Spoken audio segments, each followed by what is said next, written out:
And we're back again with the Thorned Roses, playing some Root. We're gonna figure out what's going on in Yellowbelly. Maybe it's some eldritch being. Maybe it's just a bunny high off his tits on some weird crystals, but we'll get to the bottom of it. Last session, why don't you give us a recap, Steph? I mean, you seemed ready to do it, so you can do it if you want. We got into a fight with the bunny cult in the middle of Three Stones Falls church. There was a fire that broke out, a blazing inferno that nearly took over the entire church. But those damn rabbits tried to burn the evidence of their wrongdoings. We saved the day. Right. Exactly. It was us. We prevented chaos. And I remember Molevin nearly got burnt alive with his archives, but Valentino smashed through the mirror out the window in a very epic, bat-like way, wings unfurled, rapier outstretched. The rest of you guys managed to take out the bunnies in the back, and, well, we had to explain to the authorities what happened. We were heralded as heroes, but some of the bunnies seem to have a lapse in memory. It's almost like the crystal had put them under some sort of stupor. But in the morning, one said bunny was clear of mind and adamant that they had to get the crystals back. And Valentino swooped after them, checking the tunnels, and they seem to be down there trying to find the same crystal that we stole before. And yeah, waited for the others to catch up, and then we cornered them and questioned them about everything that's going on here. And it seems to all point towards Yellowbelly. So that's our next heading. I think we're all rested and ready. Anything you want to add to that, Steph? Yeah, so you guys, you got your documentation from Wesley the sheriff. You have one of the bunnies, the one that you found in the tunnels, in a potato sack currently unconscious thanks to Quillon's poisons. And I believe Friedrich is in the woods with your cart, keeping that safe. The cart which you took from the Bunny Brotherhood that has the pickle barrels still loaded onto it. So it's the early hours. You guys have got your documentation. You've had blessings from Wesley that you can go about your business. You could head off. You've got documents that basically say, hey, these guys are investigating. Please help where you can. And yeah, you guys can feel free to head off. Should you be ready to do so? You think we need to stop by the church to get a blessing? Wait a minute, never mind. Yeah, I think we're done with churches. I think we're done with that. What of the conspiracy? Are the Corvids going to remain here, or? Quillon looks at you, confused. We're like, we're everywhere. The murder? Yeah. Yeah, so the Corvids that had previously helped you, after a little bit of discussion, Quillon had advised them that, to go and spread the news, spread the new conspiracy, and they all literally like they'd just been dropped in the middle of a run, and they all just sort of scattered, and hurried around the crowd, started letting everybody know the news, and as they kind of vanished off into the crowds.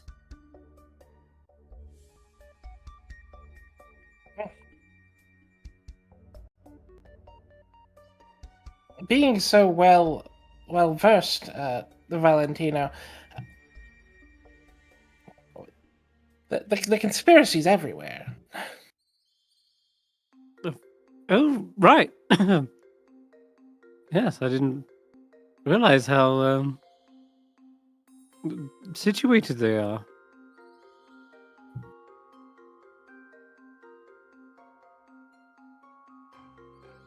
It's good to have allies in the shadows, so to speak.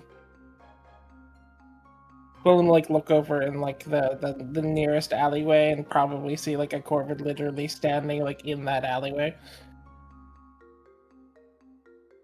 It's this one. Yeah, you sort of see in the shadows. Good. They turn. They give you a little bit of a side eye and just wah, and then Wah. hurries off.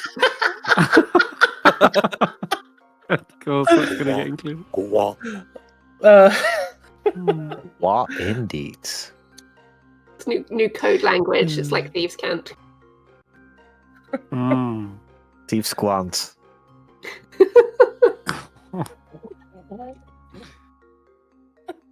Well, Molevin, have you been able to copy over any of those books from your grandfather? I'm working on it, but this is a hard language to translate. Well, that means you get to sit on the cart. I was planning on it. Well, you got express permission to sit on the cart, Molevin.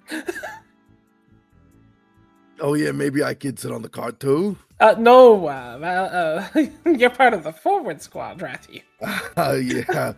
How could I forget? Of course, Valentino, you sit on the cart as well. I'll be happy to fly this time. Mm. Oh, that means I get Valentino's spot on the cart. I think Jules will do that actually for his tools with that big backpack.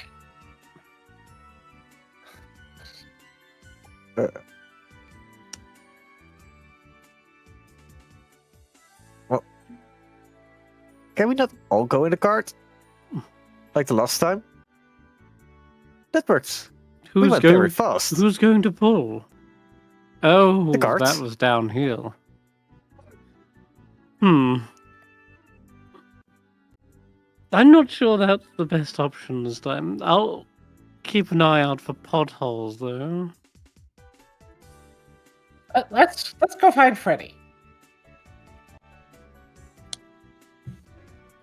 Yeah, so you guys Right head out of Three Stones, and towards the forest where you originally had met Sticky and crew, which is where you've kind of hidden away the cart overnight.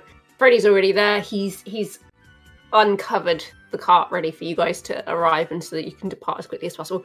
He's made some modifications to the cart overnight as well, so it's disguised now. It's not the same cart. It doesn't look like the same cart from before. So he's used something to dye the covering for the cart over the top. So it's not the colours of the Bunny Brotherhood anymore. It's not that gold and grey. He's also scraped off the sides of any like runes, any lettering that might give them away. He's essentially given it a bit of a makeover. Well done, Freddy. New look of paint. This is some great work, Freddy. And like Quillon's gonna go over and like inspect the forgery in quotations. Yeah, you can see he's got like a chisel in his hand that he's used to kind of scrape off any of the carvings in the wood. And you can see sort of like at the very back where you've kind of got the steps up into the back of the cart. There's a step that's got like a plaque. And where it would have usually had like the Bunny Brotherhood symbol, he's just put two little fangs on the back. Yes, Valentino. Adorable. The rose moon family. I like the touch up.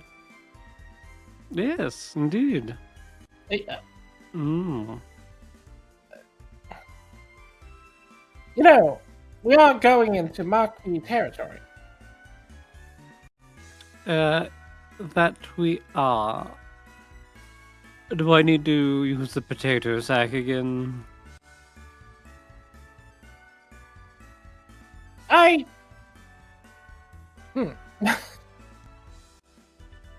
I'll do it if I have to. Would you pretend to be your brother? My brother? Or cousin? Or sister? Do I have any family that I could pull off, like I could pretend to be? Or am I the only albino bat in the family?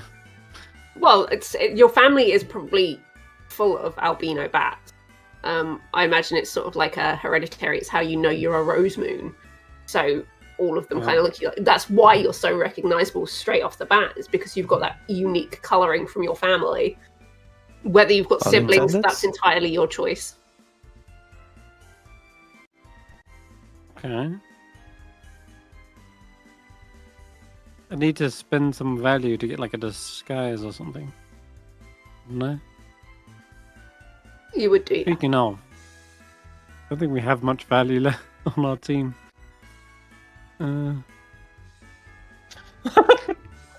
You should ask I don't have any. Quillon. Quillon's loaded. I've had none since I started. And yeah. No wait, I have one. Okay. You reckon that's a good idea? Go in disguise? I have 3 golden acorns and pulling up like acorn like coins stamped with an acorn. I have the glasses from the professor. I'm not giving this away. I have a sword. Yeah, well. Where can I possibly get some disguises then, do you reckon?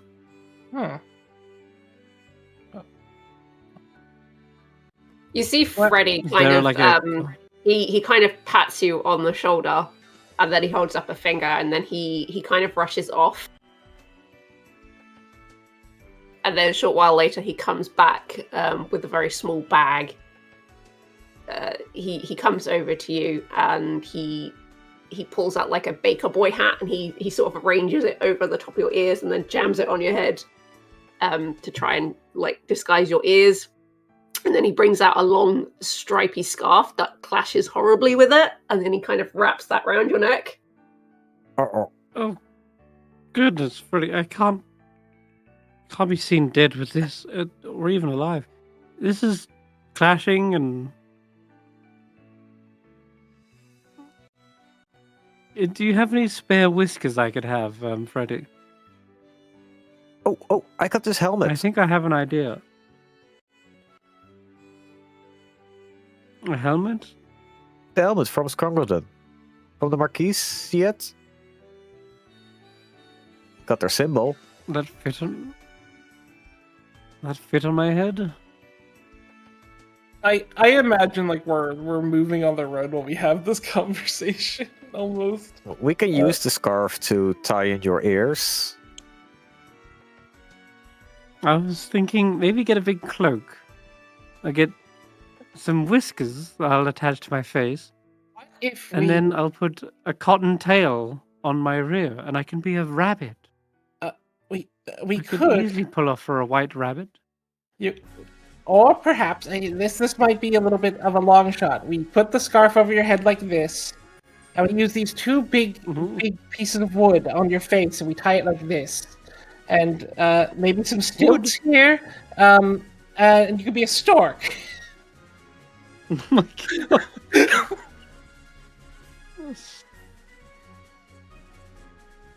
These disguises are getting more outlandish by the second.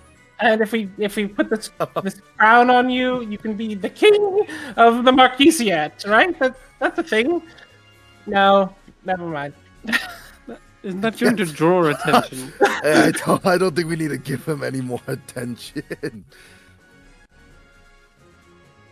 I'll just stick with what Freddy gave me. Freddy's already kind of gone to the front of the cart now, and he's sort of picked up one of the rungs, and he's looking at you guys expectantly, like, is one of you going to take the other one? Quillon is going to walk over and pathetically try to lift that side of the cart. Quillon is not the strongest person. You got it, Quillon. I'll You give got it. Freddy does majority of the grunt work. Okay. I've got hollow bones, okay? Okay, I'll will give it a help. go. I've got some might as well. Molevin is sitting in the cart. Ratthew is sitting in the car. Freddy is very used to being a cart puller. It's basically what he's been doing all the way. When you found him in Scrungledon, that's exactly what he was doing. So he is used to it. He was just kind of making a point, like, there's like 5 of you guys. One of you can help. Mm-hmm. Jules, you'll do. I'll keep a lookout from above. All right? I will use these official papers to make some more official papers. Going to forge the official documents that we have. No. Well, we're going to need. He's going to officiate the official documents we have. No, these. I've worked in the Marquisiat places long enough. I know what they look like. I just need to make sure that if our cart is searched, we don't have a problem. So you're going to forge some like inventory documents and bits and pieces like that go along with like importing and exporting goods. Yeah, Quillon will like pull out a little like seal that like has been like getting like dusty from the bottom of the potato sack, and be like, "That's the Marquisiat one." Okay. So, how are you guys traveling to the? Are you going to the next clearing, or are you going to try and go straight down 2 roads? What is Take the a shortcut here. what is the shortcut? Yeah, but look like? it's that takes you off of the pathway. So I need to know if that's what you're doing. Are we going off the beaten path with the cart? Off the beaten path. Yeah? Is that path? It's not. That path isn't forested though, is it? Sorry. Anywhere that doesn't Path have a isn't path forest? is forest. Oh. You gotta remember this map was pre-made. So anywhere that's not a path is dense forest. Yeah. Okay. Well, I don't even know if it's physically possible to go off path like through a forest with a wagon, but Yeah, we have a wagon. It may be best to So try that. yes, you can, but it will hinder your roll. I think we stay on the path. There's nothing stopping you from going immediately. You don't have to stick around Iron Body Bellows. You can immediately leave and take the next path. You don't have to stick around. But if you went cutting across, then you will all take exhaustion and a depletion. that doesn't sound good. It's not. That's why I'm asking what you want to do. Well, there is another way we could go. See this way? Do we want to go? That's such a long way. Okay. There's Don't Guilles, appreciate the sarcasm there from Valentino. Oh. Take the longest route through all the Marquisiat territories. Oh, wait. No, wait. We There's can another go way. through Talonflake. Why did we go up through 3 stones and then we come up from the bottom? Because it's not the Feywild, and that's not how this works.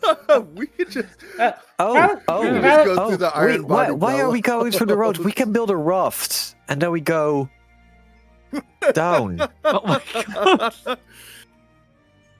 Okay, I'm gonna sit here and you guys can decide, and then when you're done being children, you can let me know. I'll wait for the class to stop talking.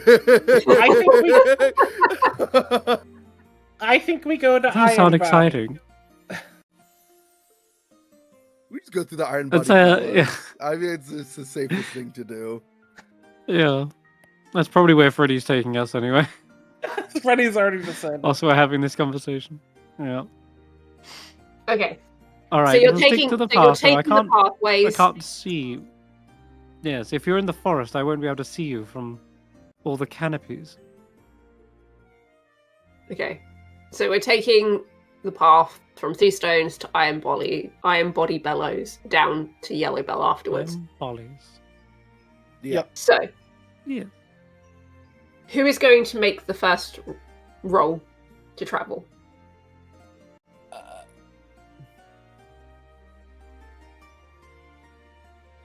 I can do it. Ratthew. Ratthew. Oh, Yes, okay. Ratthew. Yes, Ratthew. Ratthew. Okay. And you all need to agree on how you are traveling through the forest. So, like, are you going slowly and carefully? Are you going quickly as possible? What's your plan here? I think average Wasn't pace. it normal was the best. Yeah, no. Just normal. The Normal others did not have pace. good upsides. We're not needing to be speedy. So yeah, you can go at a relaxing pace, you can go at a average pace, a safe, quick pace, or an urgent, fast pace. I think I average guess we're or staying at safe an and quick. average. Average. sounds Average fine. pace. Okay, average pace. Everyone clears 2 exhaustion, Okay. Hmm. and then everybody, or collectively, mark 1 depletion. So you can agree that one person marks a depletion. So someone I needs to can, volunteer. mark one. Freddy? Oh. Jules, you brought some scallops? Oh. Mm. I don't know where they come from. If someone got them. Anyway, enjoy. Oh. Shit. Right, so Jules has marked the depletion. Cool. So it's a flat roll. So if you would like to... What is it for traveling? I believe it's 2d6. It is 2d6, but I was just checking. Yeah, so just roll your 2d6. It's a flat roll.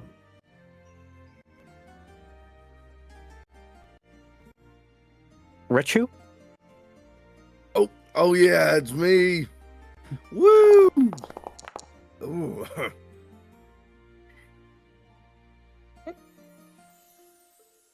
Those are numbers. Those are numbers. So it's not a failure. So you're 1 above a failure. Yippee. So it's good Woo! in a way. It could be worse. You guys are making your way through the forest. Like, Friedrich's doing most of the pulling. A lot of you are on the cart. And then, Valentino, you're keeping watch from above as you go. I am. Oh, that's right. Got a bat's eye view. Yep. You're going at an average pace. You're not going too quickly because you learned from your mistakes last time. And hi, everyone. Hello. Hello. Hello. And Kirsty's on the road. yeah, she's just got home from work. As you kind of get closer to Iron Bodies, you can see and smell this really thick smoke in the air. It's the scent of the bellows. There's a heavy smell of iron in the air. And Valentino, for a second, it confuses your senses because you think, wine. And it kind of, for a second, it distracts you. And it takes all your attention because you can smell it, and you haven't actually had a drink for a little while. Not since last night. Oh. And for a minute, you lose sight of your companions. And Freddy loses sight of you. Freddy stops the cart, and he looks up. And then he nudges you, Quillon. and gestures above. You can't see Valentino above the canopy where you could a few moments ago.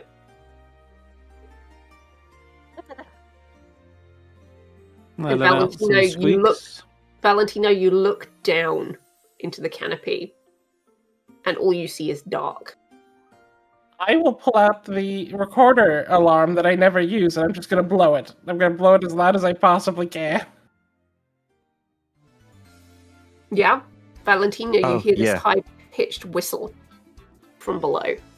I will respond with my own kind of series of squeaks and hopefully meet back up with them. Let me fly down. I'm not getting anything done up here, right? Because it's all smoky, you say? Yeah, there's a lot of smoke and smell in the air. If anything, it's affecting your senses. Yeah, so it's no good me being up here. So I'll fly down.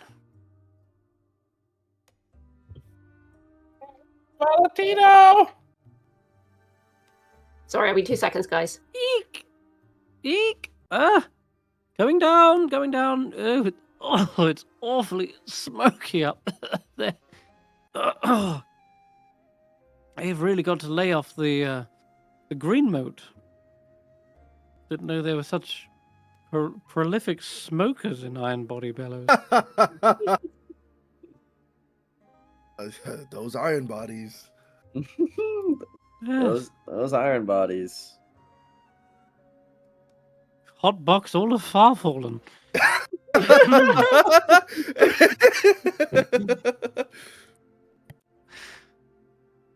And how far we have fallen, I can say that. There's a group of vagabonds that came from here. Now they have a bear with them. A bear? I go away for 2 seconds and someone has a bear with them? What did I miss? Who decided we have a bear? No. You do not have a bear. That's one thing I'm not letting you My name have. is Peanut. You do not have a bear. No. Quillon was saying that I think that there's a group of vagabonds from Iron Body I heard of once, and they have a bear with them. Iron Body bear. They kind of give you a side eye, Quillon. Like, don't tell stories. They like to do a lot of leaping, a lot of hopping around. I think. I just heard an elephant. She's in the other room. I can't believe you heard that. There's a lot of animals in Furfallen today. Yeah, off in the distance, between the smell that's coming from the bellows and the smoke that's like in your eyes, you hear this noise off in the distance, and you could swear it maybe sounds, especially Molevin, you've heard about these things called elephants in the past. And you've heard records of the noise that they make, and it's very similar to this. And you hear it echoing off somewhere in the distance. It's kind of scary. Is there some kind of circus in Iron Body right now? As you approach, from where you stand, you can just about make out the shape of the town that's coming up to you. Everything is made of solid stone, and it's got kind of like a perimeter. And at the top of these, you can see a couple of figures kind of looking down. They're stood in armor, and they've got some spears with them. There's no gate, there's no portcullis or anything like that. It's just an open wall that you can kind of walk through, and as you approach. I do have a question. Have I ever done a big mess in Iron Body before? Have you ever done what, sorry? Have I ever caused chaos in Iron Body before? Where did you come from? I can't remember. I'm from Croc Creek originally. Meadows. Considering I had to go across the entire way to eventually be in Talonflake, so I could have been anywhere at any point in time. I'm looking at the map, and the majority of this route that goes up towards Iron Body is Eerie Dynasty, so I can imagine it was easier for you to travel up this way than it would have been to do the reverse. So yes, I can imagine you've been through this way before. Whether you caused chaos or not, that's entirely up to you. Do you think you caused chaos? I feel like without Valentino's advisement, guidance, I may have pinched something and gotten in a bit of a row. Okay.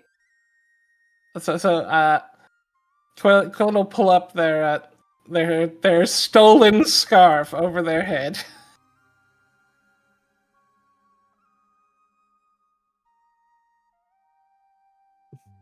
Sure. Yeah. What is Iron Body's like? What are they known for here? Just obviously the masonry, but do I know anything about Iron Body Bellows? Yeah, like everybody knows Iron Body Bellows is well known for the structure of its buildings and how heavily made of stone everything is. You go anywhere else and everywhere's like wood. But here, primarily, all the buildings are made out of stone. It's very well known for all its smithies. And it's the town that makes all the stuff. So it makes anything made of metal, essentially. So pans, pots, armor, weaponry, fine silver goods. You've got all like the filigree artists and things like that here. It's a town full of people who make. Okay. Every time your family would have imported like silver platters and fine goblets, it's come from here. The finest artisans work in Iron Body Bellows. Which it's understandable that Quillon would have been attracted to a place like this because this is where all the shiny goods come from. It's the heart and soul of the shiny goods, essentially. You know that further up north of here is where the mines are. And that's where all of the metal essentially comes from. And it comes straight down into Iron Body to be crafted.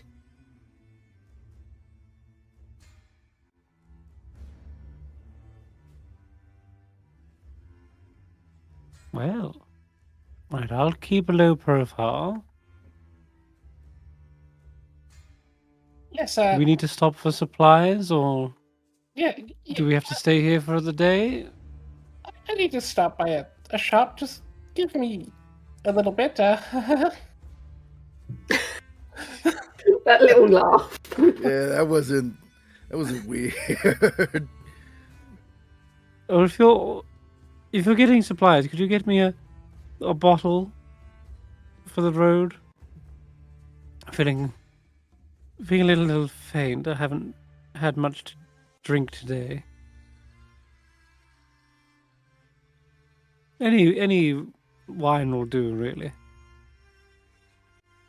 Ratthew, how do you react to this situation? Because you now know what the wine is. Any or you wine at least have very strong suspicions. Any wine is okay. Yes. What do you mean? I mean, yes. Normally, I've settled. Actually, Ratthew, I could use your help with this one today, and I'm going to wrap my arm around Ratthew's arm. No, I don't think you need my help. But I need the help of the most intelligent speaker I know for talking to people on the streets. I need him with me. Okay. Yeah, we can do that. Okay, so Ratthew, you're going with Quillon? Yeah. Against your better judgment. Sure. Anybody else going into Iron Body? Oh. Maybe I need to resupply some tools. I might have materials that we need to improve the wagon. How much progress have I made on my books? Am I at a good spot? Am I at a good stopping point? I will say which book are you translating?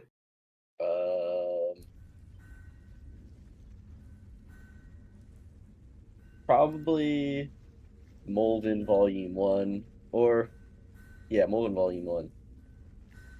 Sure. Okay. So the first couple of chapters have proved a little bit difficult for you to start with.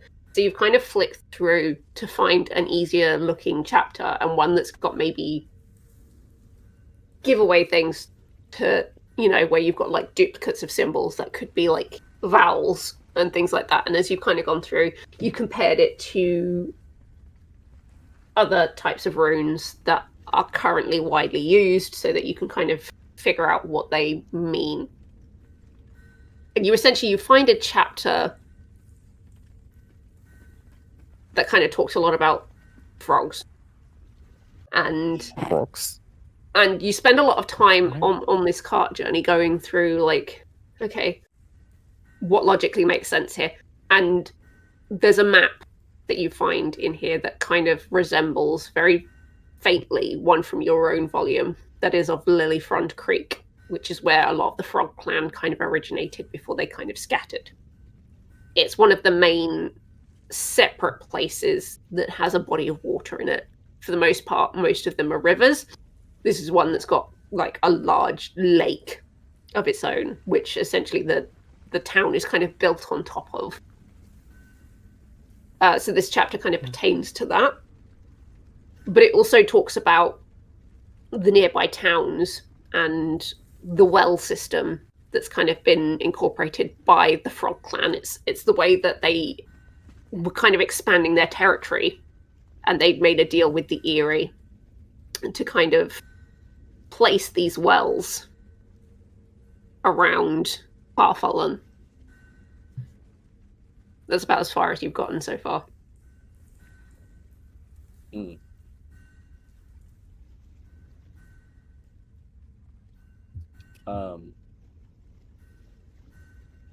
That seems like a good spot to stop. Learning about the wells. Time to get back out there and do some more storying. So I'll follow Ratthew and Quillon because this seems like it's going to end really bad.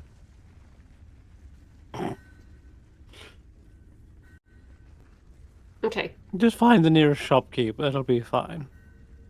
So Valentino, you're staying with Freddy. Is that right? Unless I get a flight of fancy and check out anything else. Actually, Okay. it's blacksmiths here and stuff. Maybe I can get my fencing thing repaired a little bit. Sure. Okay, so everybody's heading into town? I'll head to a blacksmith. Yeah. Okay. Freddy will stay with the cart. Freddy, yes. Keep an eye on our bunny.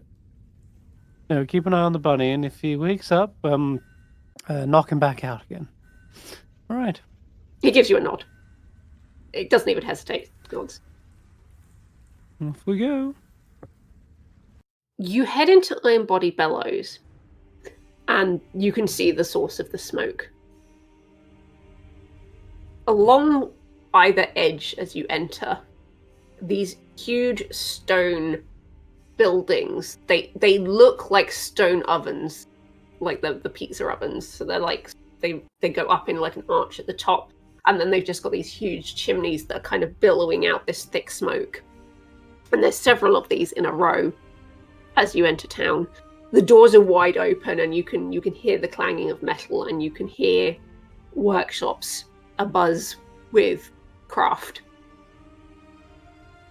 And that smell is just constant. It's really thick and heavy in the air. The air is really warm as well. It's like standing next to an open fire pit. There's no people on the streets. Everyone seems to be inside the buildings. The ones that do kind of come out, they go from one building to the next building. They don't hang about, and they've all got like these masks on their faces. So you're not even sure what kind of animals they are.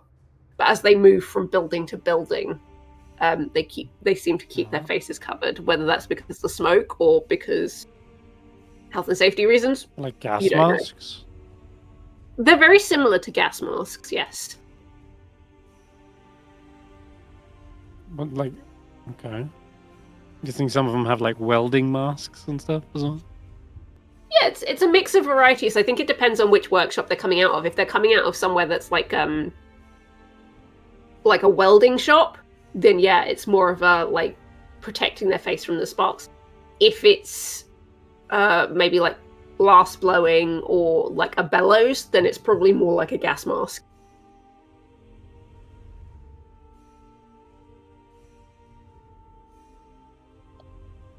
All right. Can we stop one of them on the street and ask a question? I mean, you can you if you try to stop one of them, they sort of turn to you, and then they'd probably gesture you into one of the buildings. They wouldn't want to hang around on the street. Yeah, which is funny because my question actually was going to be, should we be wearing a mask as well? Is this pollution that's going Yeah, to... the person that you've stopped harm like us? nods and literally gestures to the nearest building. All right. Mm. Maybe we should get some protection while I don't want to breathe in this stuff. Yeah, this person doesn't hang around to wait for you guys to discuss this. He literally will probably grab you by the arm and start walking you into a building. Yeah. Oh, Oh, being kidnapped.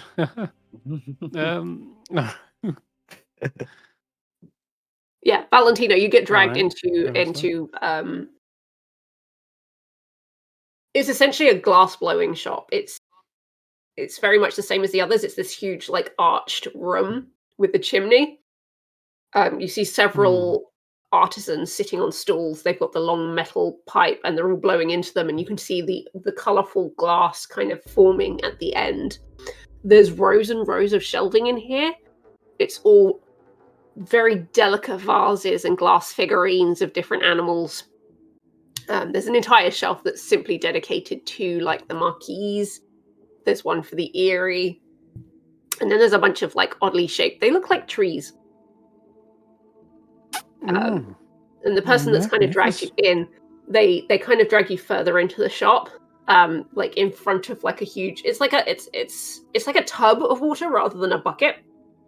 And they, off the wall, they grab what look like fabric masks. They dunk them in the water, and then they hand it to you. Oh, do I smell that bad? Oh, goodness. No, you put it on. Oh, right. It's to You're help with the telling me I needed a filtering of the bath. air. You shouldn't be breathing in the air that's outside directly. It's real bad for you. Is that a normal thing, or is that recent? During working hours, it's a normal thing. After midday, it stops for a few hours, and then everyone can kind of go out while we wait for the smoke to clear. We only do stints of a few hours because otherwise it's real bad. You've been living in these conditions? Well, we rotate the hours that we work. Nobody works all at once. So different departments get to use the bellows at different times of the day, and then we have to wait a couple of hours for it to clear, and then we can crack on again. But if you're not a worker, then you obviously don't have the protection. So you got to put one of these on. It's going to really help you. There's a lot of smoke in the air here. Will do. Can I grab a few for my friends? Yeah, send them in. Don't let them wait out on the street. Look, I'll get some ready for you, but don't let them wait out there. And he starts like taking more off the walls and dunking them in the water. I'll let out a high-pitched squeak to everyone outside. Mr. Valentino, where are you? Get in here. There's friendly. What were they? A worker here means to keep us protected whilst we explore the city. It's for our own safety. You're hiring another mercenary, Valentino. You feel like you need one? What's wrong with this? What's wrong with the city, Valentino? We're not to breathe this smoke. It's got all kinds of chemicals or something. Does it have worms in it? Does it give you worms? No, it probably. What does it do? Do you get does this smoke give you worms? Turn No, back to but inhaling the smoke is worker. really bad for you. Surely you know that. Oh, Like right. your eyes are already red. Like, mate, you need to. You need help. It was flying in the stuff earlier. Well, that's not good. Why would you do that? That's just dumb. You're obviously wasn't new even in. flying. Look, you're obviously new in town. Did no one tell you that you're meant to look between these hours? You shouldn't be walking on the street, let alone hanging out outside having a chit chat. Everybody inside. I'll give you the rundown, and then you can be on your way. Oh, okay.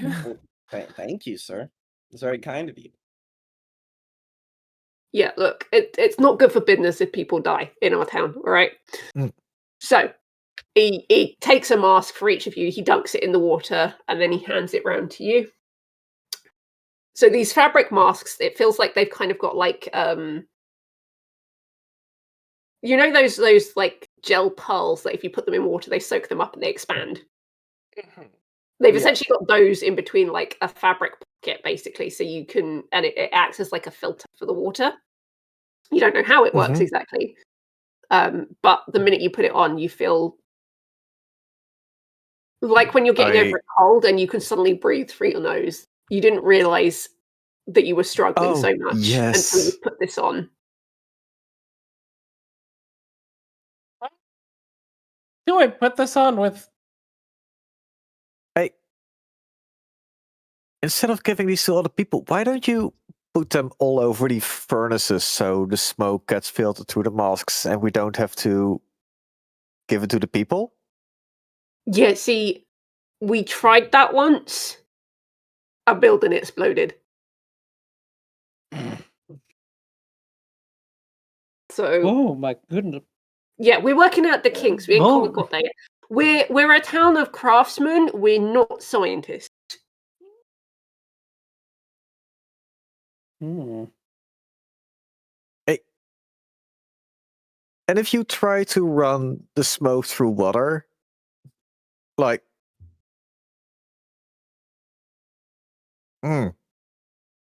this is complicated. I've got ideas, but I need If you've got ideas, mate, that can help, we're all ears. The problem we got right now is we don't have a dedicated river. We've got to go all the way down towards Three Stones if we want to get anything like that. Otherwise, we've got to stick with the wells that we got. Can you not recycle the water? I mean, we try, but again, we've got quotas to meet. We ain't exactly got the time. And we're not scientists. I already said that. We're craftsmen. If you can figure something out, by all means do it. I'm sure the gang will be real happy with that. But we got businesses to run, and we got to take constant breaks, which puts us behind. So we're constantly trying to catch up. Chalkboards and chalks that I can borrow to draw out ideas? Yeah. We'd want to go down to Flossie's. It's further in town. What are you guys here for a specific purpose? I would like to buy something. Sure. What do you need? Hey. I look at Valentino and lean forward, like almost whispering, go, would like to buy something fancy. Oh God. All right. Ooh. How fancy are we talking?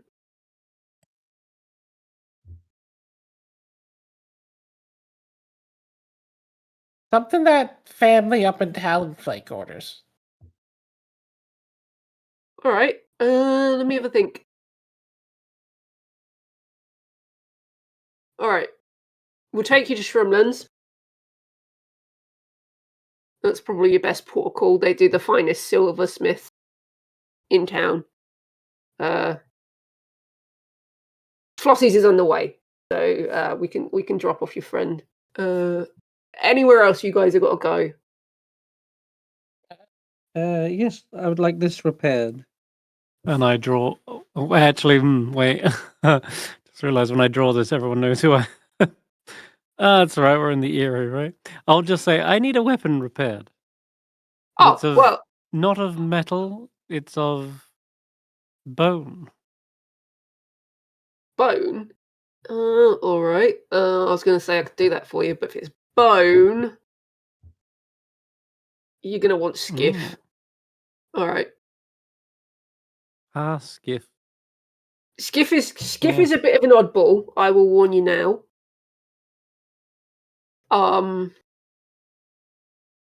Not many people like to deal with him, but he's the only one who's going to be able to help you with that. So, right. So we want to go to Flossie's, Skiff's, and what was the other one I said? I can't remember now. Bloody hell. Brain. Silversmiths. Yeah, I don't remember what I said. Silversmith was. I wrote it down. Cannot see where. Tells you about my handwriting, doesn't it? Yeah. Okay. All right. Let's go. We'll drop your mate off at Flossie's first. Okay.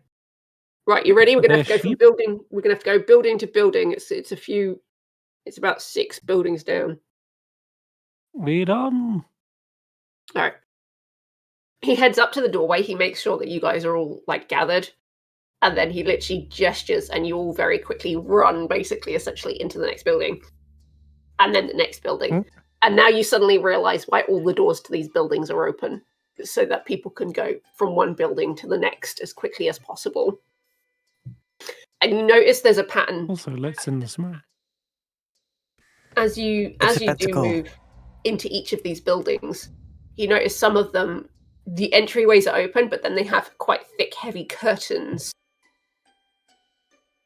as well. So it almost creates a buffer so people can hide in the alcove entrance bit, but then their workshop's not disturbed, so that they are behind the thick curtains. I imagine Quillon's magpie, iridescent feathers are getting black with soot. Yeah, you're all getting very, very sooty as you're kind of going from place to place, and that smoky smell, you can all you can still smell it through your masks, but it doesn't clog up your throat and your nose. But you can still smell it, and you can still smell that heavy kind of irony smell in the air. Eventually, you reach a surprisingly small building. So it's not the size of the rest of the buildings that you've been in so far, which have been those big arched ones. This building is square. It's got a slate roof, and it has a chimney, but it's a lot smaller than the other chimneys, and it doesn't seem to be billowing out smoke like the others. And you duck into it. And as you do, the entire room, it looks like a school. There are desks lined up, and then to the edges of the walls, there's pictures drawn and blueprint papers, but they all look like they were drawn by children. And then to the front of the classroom, you see there are 3 massive blackboards on the back of the walls. Ooh. One of them has got a bunch of schematics already kind of drawn up on it. Jules, you're probably the only one who really understands what they are. Mm-hmm. There's a lot of chemical components kind of written on the board. A lot of them are the symbols for iron, for silver, for all the metals. And then there's a bunch of temperatures written down on the sides. And then on the furthest right-hand side, there's a tall ladder. And at the top of this ladder, you see someone, again, wearing one of these masks, who is scribbling away with a piece of chalk. And they're drawing It's strange. It's a circular contraption from the looks of it. You're not quite sure what exactly it is, but they seem to be writing a lot of various symbols for like copper and God, what was the other one I had it written down? Again, my notes are a mess. But there's a couple of different metals, like at different points of this circular schematic. Is this a? This is what people call a public school, right? Oh my god. Yeah, you could call it that. We send the kids here when we're working, and when the kids aren't in school, then people can come in here and just use the blackboards to like get their ideas out. You know. I've just never seen one. I was home boiled. Boiled? Yeah. Hard boiled. Boiled. You were boiled as a child? No. To immerse oneself in learning, it's like being boiled. That's something. We just call that a tutor. I mean, yes, school does sometimes feel like your brain is being boiled, so that kind of makes sense. I'm good at making connections. Look, I've connected them.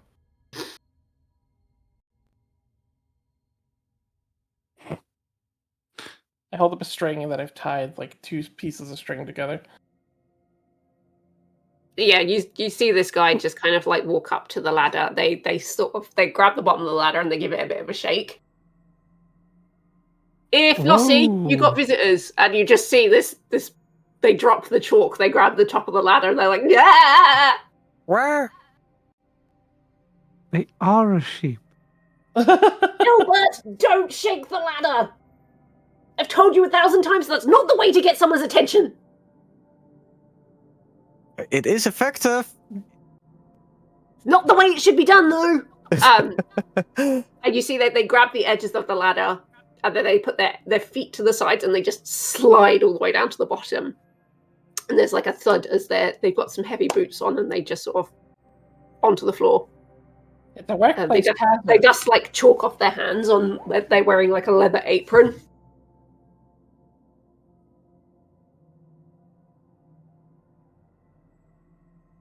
What do you want? What animal are they?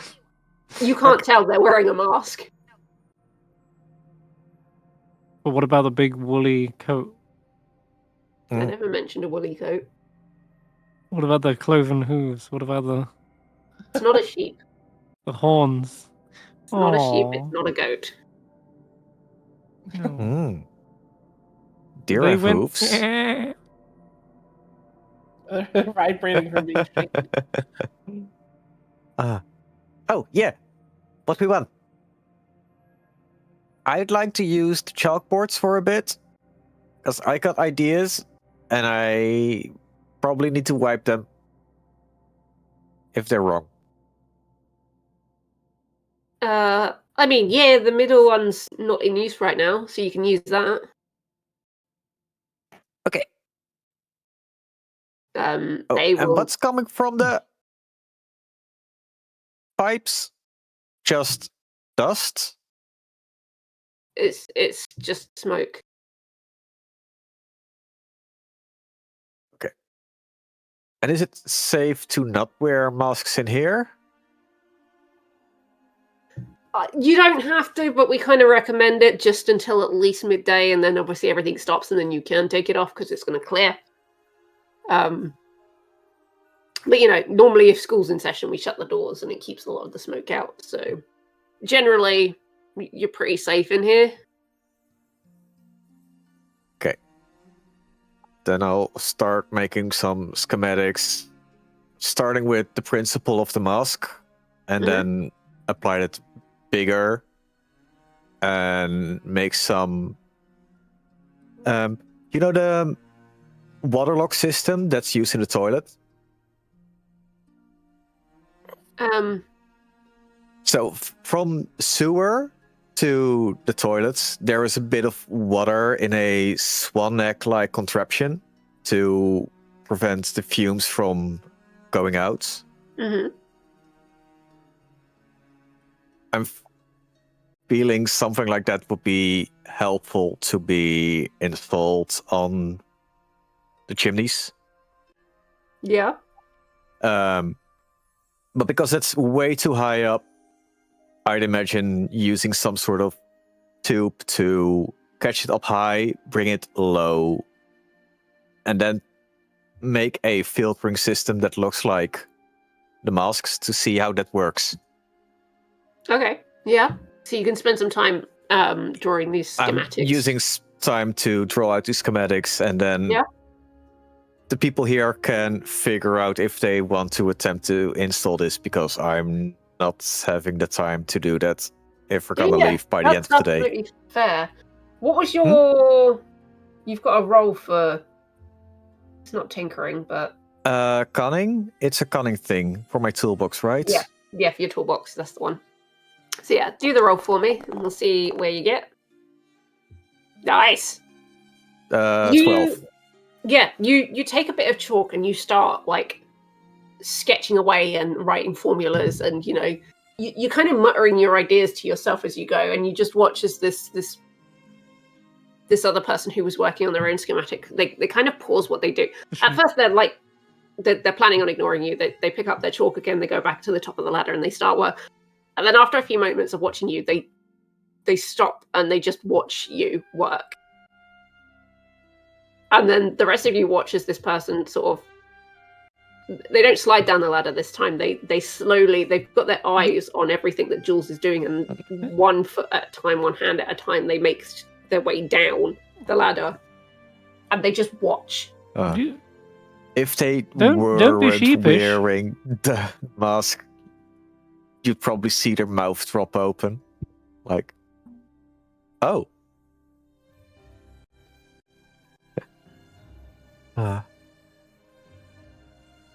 Okay, and then this goes there, Jules here and is a there, genius, and you know. there. I'm sure he could shepherd you in all kinds of marvels.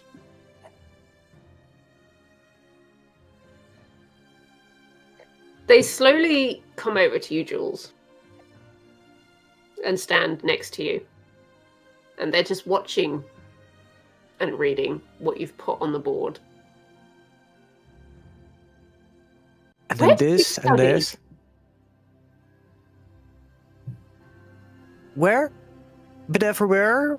I've done some internship in Three Stones. But mostly self-taught. Self-taught? Oh, they're just staring at the work on the board. It just... You look what's happening, and then you apply a bit of this and a bit of that from other stuff, and you combine them, and then boom! And you got something new. This! And they point to, like, the particular curve that you've got where it goes down and then it comes back up again, kind of like the pipes that you were talking about. This is genius! This could work! part? How did you think of this? Well, have you ever noticed the lack of sewage smell in the modern toilets? Well, we don't have modern toilets here. We have outhouses. That's unsanitary. I think Three Stones is ahead of people on piping, Jules. Don't have toilets. Well, we have bathrooms, but they're like outhouses. We don't have, like, the modern sewers yet. They haven't quite got this direction. Dear. That is pretty bad. Well, that's the other reason for the masks, you know? It's the smell's not great. Like,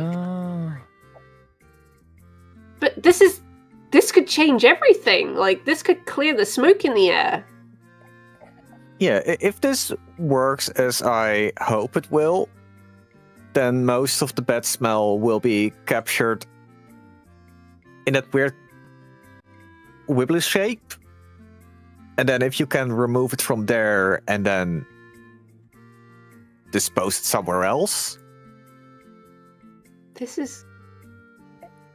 Like, if we could make this... This needs to go to council. This is going to change everything. This is going to clear up everything. The reason that we're so far behind on technology is because no one can work with all the smoke fumes. If we can deal with that, then we can modernize. And This then you would just can up introduce efficiency scientists. tenfold. Yeah. Isn't it wonderful?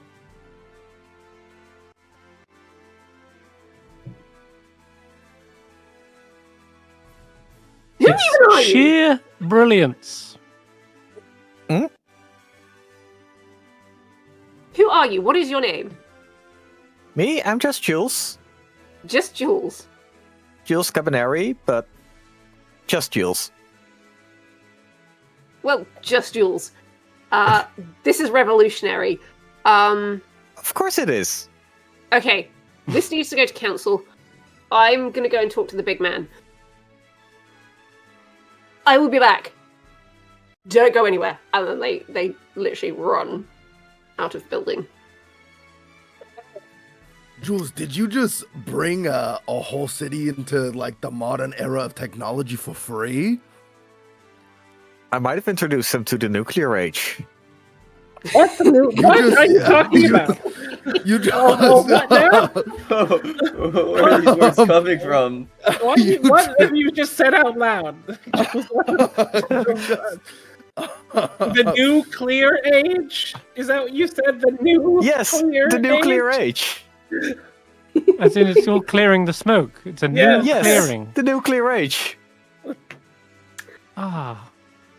Done So- it again. The guy that kind of led you here, he looks absolutely baffled. He doesn't have a clue what's going on. He's looking at the chalkboard and he's just like, I don't know what she's so excited about. Next stop is the silversmith. We weren't supposed to leave, right? Valentino, why don't you go do your thing? I think I can take care of it. Okay. Okay, Alright. so Yes, all right. I'll take you to Skiff then. Who's coming? Please. Who's staying? Just tell me where the silversmith is, and I can get there. Ratthew, you with me? Yeah, I'm with you as well, Quillon. Yeah. Okay. Molevin, it sounds like this is going to be quite the story once Jules changes everything. This is quite interesting. Oh wait, you're right. I guess I gotta stay around and chronicle Jules' bringing of the nuclear era. The nuclear age, yes.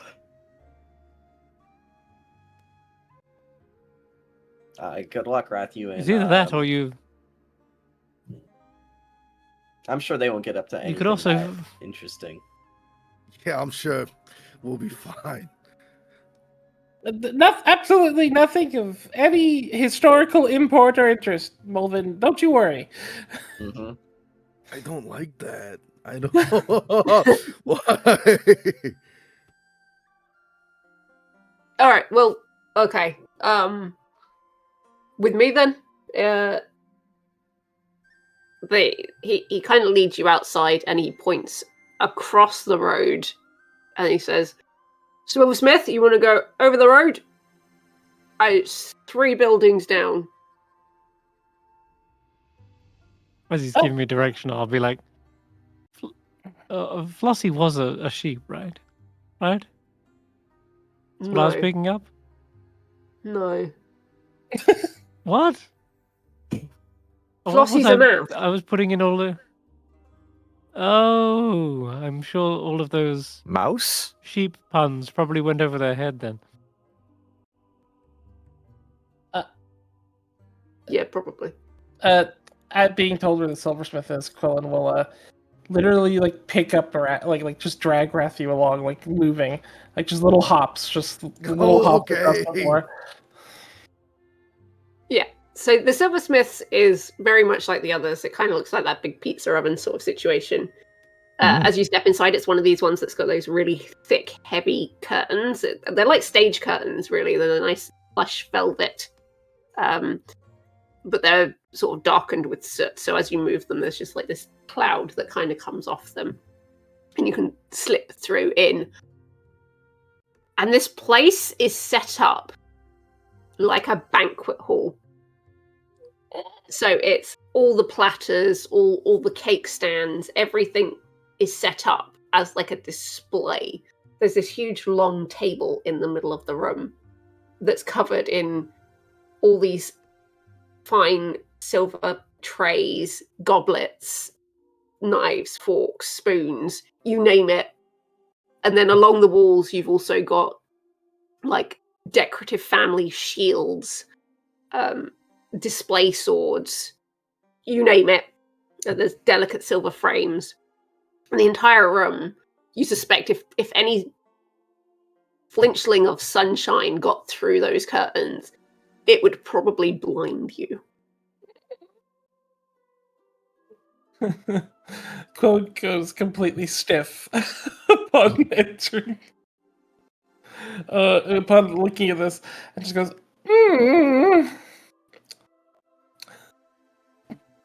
and then they immediately turn their head like down straight to the floor, like they're avoiding looking at everything as they approach whatever like counter. Kind of too bright in here, I feel. It's a kind of too shiny, I think. You can see Quillon's hands are like twitching, like as they walk by this. Like, yeah, this is literally the shiniest room you could have possibly walked into. Quillon, did you want me to come here so we can steal? Why? No. Well, good day to you all. How can I help you? Goblet, fancy goblet. Yeah, I think we Fancy want a goblet. fancy goblet. We've got plenty of you can choose from. And this head kind of pops up from behind the counter. They're wearing like a fine silver tiara on their head, which doesn't really fit properly considering they don't have ears, and you just see this very fine feathered magpie pop up. One of your own kind. How'd you do?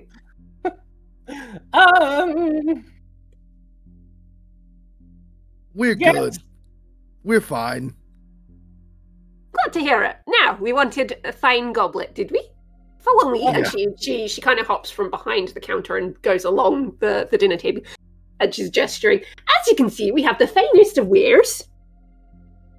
Now, how delicate were you thinking? We've got things for, like, the also macho man. We've got something for the kiddlywinks. We've got something that says, I'm better than you, but I don't really want to voice it.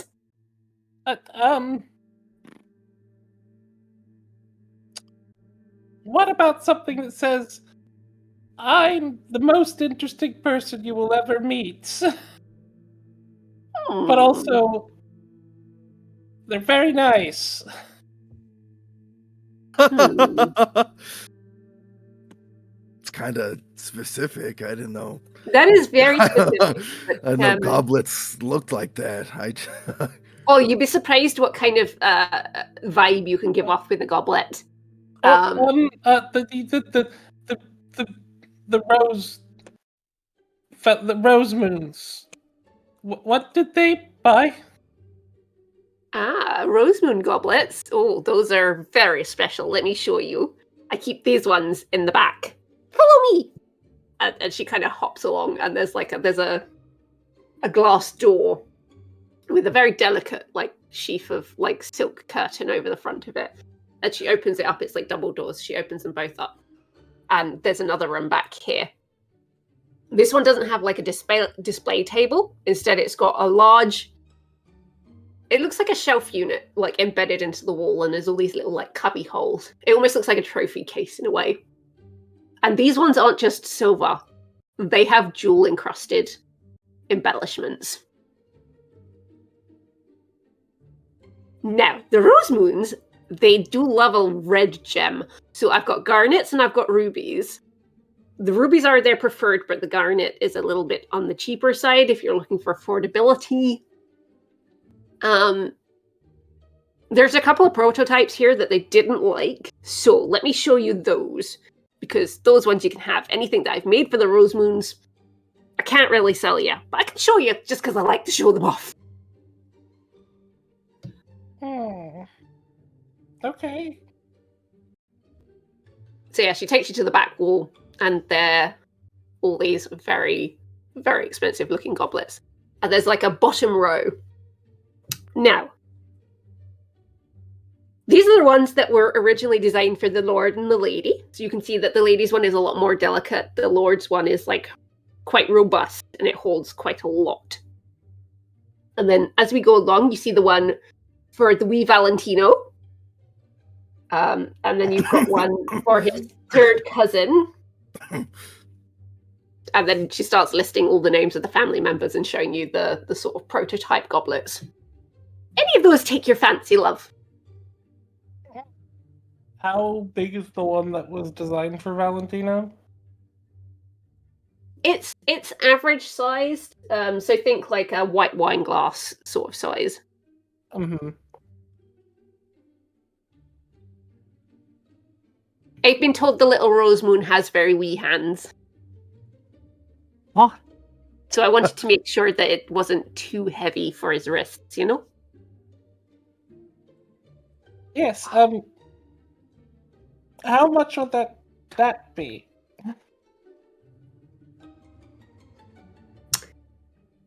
Well, ordinarily, I would charge a lot more, but because you're kin, I think I can come down on the price a little bit. So let me just find where I put it in.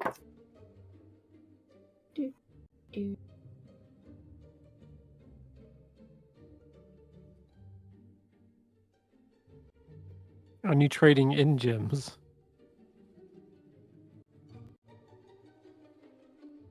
No?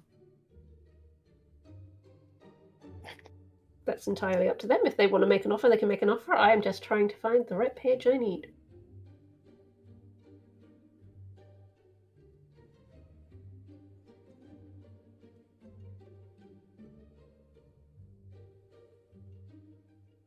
As we pull out an eerie dynasty artifact. I've not pulled one out yet. Yeah, so ordinarily this would probably set you back about 10 value. Ooh! Well, it's fine silver and it's gem encrusted. You can say oof all you like, but that's what it's worth. I am not selling myself short. And the Rose Moons can afford it, so why not? But as your kin, I'll do you a deal. I'll do you half price. Oh, half price! Whoa! Quillon would, you see as Quillon like reaches into their bag, Ratthew, and they would pull out the glasses, which are worth 2 value, and they're three golden acorns, and like just put it on the counter and say, "Is this should cover it?" Where'd you get those? Where'd you get all that? Yo. She kind of looks at the coins with the acorns on and takes those and puts them to one side. Then picks up the glasses and sort of eyes them. And then eyes you very suspiciously. Yeah, my friend Quillon here just underwent surgery, so they don't really need their glasses anymore. But, you know, they're real nice if you take a look at them. They're pretty nice, right? I think, you know, it covers a good amount. Okay. Got it. You can tell it's been a couple of weeks. I can't remember what any of the bloody moves are called. Are you trying to wade? I'm thinking. Yeah. I mean, I could Unless you've got also... something else you want to use? I could also just be a little guy. Yeah, if that works. Okay. Just a little guy. Tricking an NPC into underestimating you. Oh, yeah, Sure. what harm would I do? I'm just a Sure, nice looking sure. guy. you're friendly enough, guys. All right. She kind of looks at the glasses for a second, and then she looks at you. And then, Ratthew, you interject, saying he's just had surgery. Huh. You went to Scrimple's Pebble for that, I'm taking it. That's where the height of medicine is, I hear. Yep, all the way from Scrimple's. Hmm. She kind of eyes it and like she's checking like the metal around the edges and the make of the spectacles. Well, they're very well worn, but they're still quite good quality. I think I could poke out the lenses and probably sell these to someone. Yeah, and I All right. guarantee you won't ever find glasses like that anywhere else. I can guarantee that. All right, I take a stranger's guarantee then. Okay, you got yourselves a deal. Do you want that gift wrap? Yes. I thought so. She pulls the goblet down off the thing, and you can see it's a really nice size. It's the size of a wine glass, a white wine glass. It is silver, but it's not too thick around the edges, so it's made to be light. As she said, she's been told that Valentino has quite delicate hands, and so doesn't want to weight them down. The embellishments around the edges, there's on either side, there's one side has like a crescent moon, and the other side has the embellishment of a rose, and then at the center of the rose is a small ruby.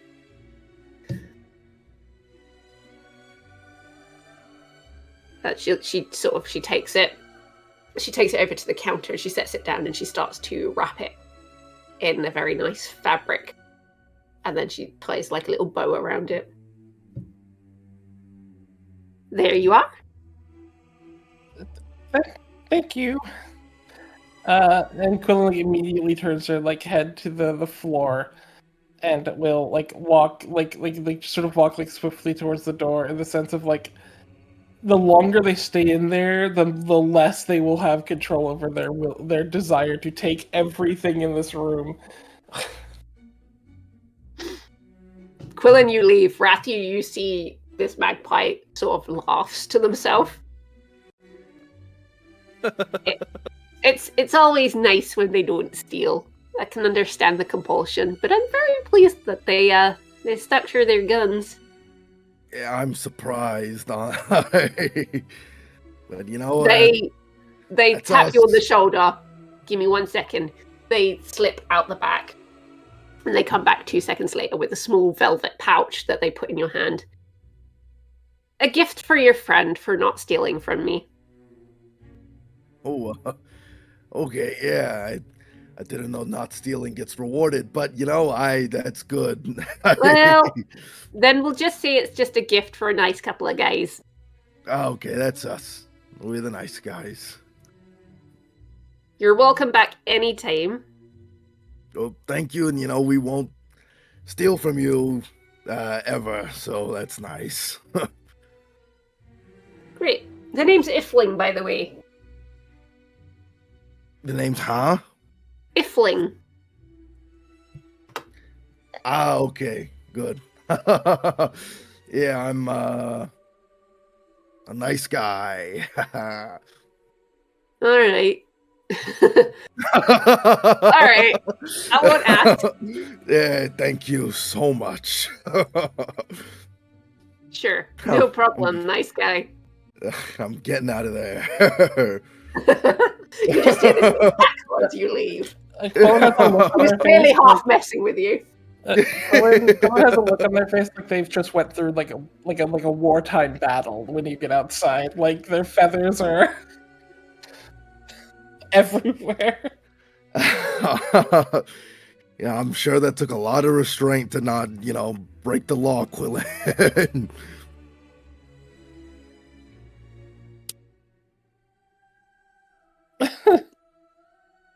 Valentino, you are being guided further into the town. And you're ducking from building to building. And as you get further back, the smoke seems to clear. But then you hit what's clearly the other side of the wall that surrounds the town. Because you can see the brick. And over to one side, quite possibly the only building in this town that's not made of brick. It literally looks like a rundown shack. And then you can see the graveyard attached to it. I'm not entirely positive I'm in the right place. I'm telling you, the only person in this place that could possibly fix a bone weapon is Skiff. And Skiff lives here. All right. Is there a shop front or a sign? No, it's literally just it looks like a shed without a front door. And he'll go over and he'll just knock on the wood. Skiff, you in there? And you just hear there's a bit of like clattering and muttering from the inside. Yes, what can I do? Oh no. I'm glad I'm not there. And you watch as this. You think it should have been a mouse, but it's missing a lot of its like teeth on one side, so like one side of its face is kind of like drooping. It's got a big chunk missing from one of its ears. It's not wearing a mask. And he comes over to you. What can I do for you? Distance. Keep a distance. Yes. We came here to hopefully fix a weapon. You can go along now. I don't. I'm just gonna turn back to this other guy. Can I like try to get a read on this guy? Is he really? Yeah, go for it. Actually, someone. Go for what? It's to what's the roll called? Figure someone out. That's the one. Figure someone out. Okay.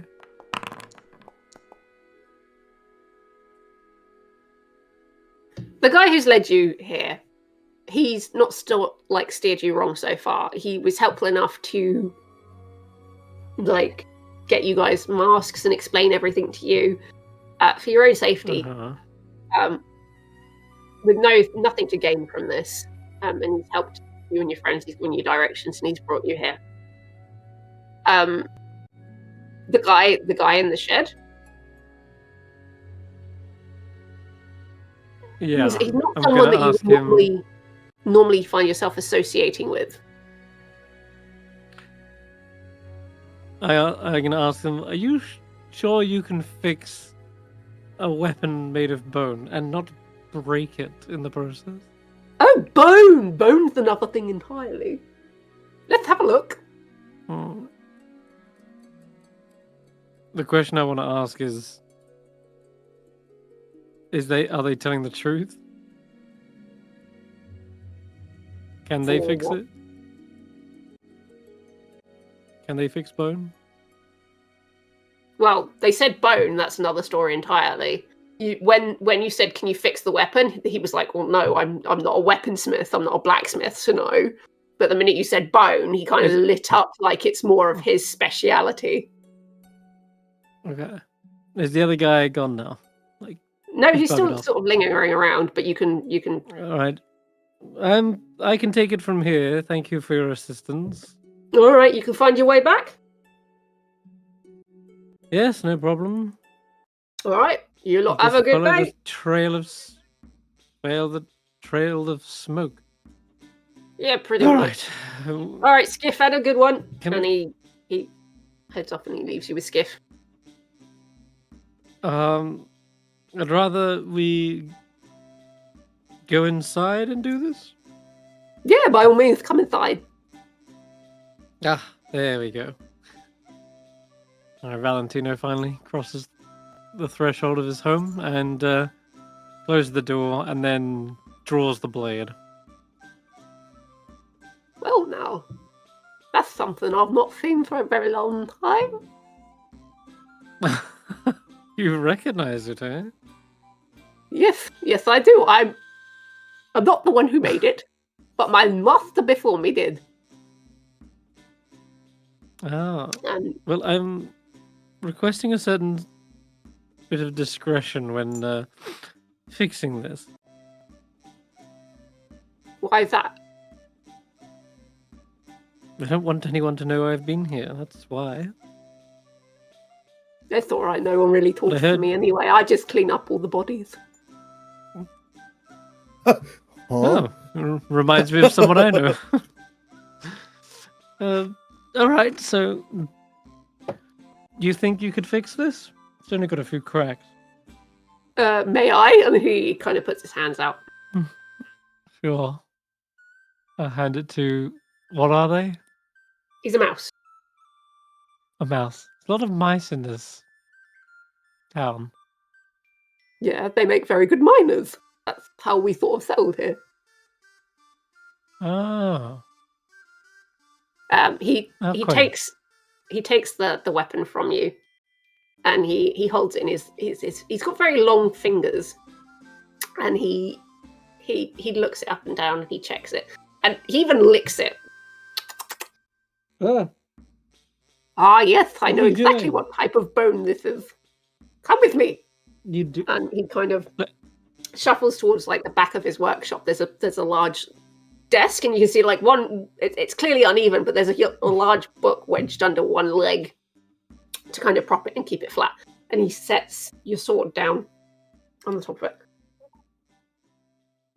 Now, where did I put that book? And he starts like looking around, and he goes over to a chair which has got another book wedged under, and he pulls that out, and he's like, "Ah, there it is." He comes back over.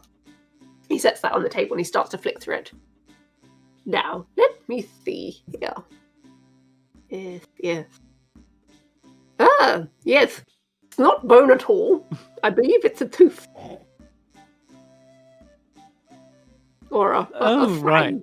Or a fang, I should say. That's the one. It's the legendary Fat Folk fencing fan.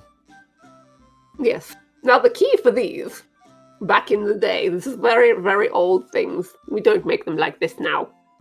It's very rare that we do, because the process for it is that you have to soak the bone, the fang, in blood overnight. In blood. Yes. Well, it did get a bit of blood on it the other day, but I cleaned it off. You see, these cracks that are forming here, you've not been soaking it in enough blood. So the blood contains iron, which strengthens the bone. You say so? It's a sword. I had no You idea. have to have iron as part of it, otherwise it's useless. I see. Let me show you. And he gestures over to Stabs like me. the. Sorry. Did you say you Stabs stabbed me. him? Oh no. He gestures over to like the right hand side of his shack, where there's it's like an apothecary's cabinet, and inside it there's all these like they're brown bottles. And he goes rummaging in them, and he Oh. comes back with a couple of different ones. And he sets them on the table. Now I'm going to By give you one wine of these. cellar. It's not a wine cellar. It's not. But I'm going to give you one of these. Just because this Mhm. weapon is very rare, and it's going to be hard for you to look after if you don't do it properly. Now, this bottle, he points to the one on the left. Every evening, I want you to put a rag. Just put a little bit on a rag and then wipe it up and down the bone. This will help it soak up the iron and will strengthen it over time. I'm going to use this middle one here to fill in this crack that you've got here. And then it will need to cure overnight, so you may need to leave it with me. Oh. This third bottle will be used as a sealant at the end of the process once it's cured overnight. And that should prevent a further crack from opening. Well, I must say you're much more knowledgeable on this than I had first thought. Though I do have a little bit of apprehension about leaving it here. It's incredibly expensive, as you know. Oh yes, I'm very well aware. Well, the other solution is... No, that won't work. I'll have would to, need to find- talk to the rest of my compatriots as to whether we're staying here or not. Well, The you can air take it is with you, awful but the only to breathe. problem is, in order to cure it overnight, it has to be at a specific temperature. If you can keep it warm enough, then you can take it with you. All right, well... You don't have to make I'll have any to rash ask the rest decisions of- right now. You can have a think about it. Yes, I'll come back here, I think, once we decide if we're staying here or not. It does Yes, seem like Jules is saving the town from a great deal of pollution. Well, that sounds marvelous. And how much would this cost? Oh, this thing I've has got a one lifetime potato sack. warranty on it. Didn't you know that? Oh, good. No. It's an Fantastic. incredibly rare weapon. No one else really knows how to look after these things. You're lucky you came to the right place. So I don't owe you anything? Well, I didn't say that. To be honest, what you're going to pay to keep the upkeep for it is ooh.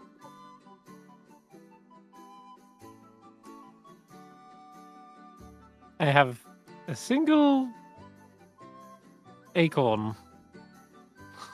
I don't know what one value is equivalent to. No, you don't understand. The what you pay for is when I say the upkeep of the weapon is that you have to continuously coat it in blood. So that's the price that you're paying for its upkeep. If you catch my drift.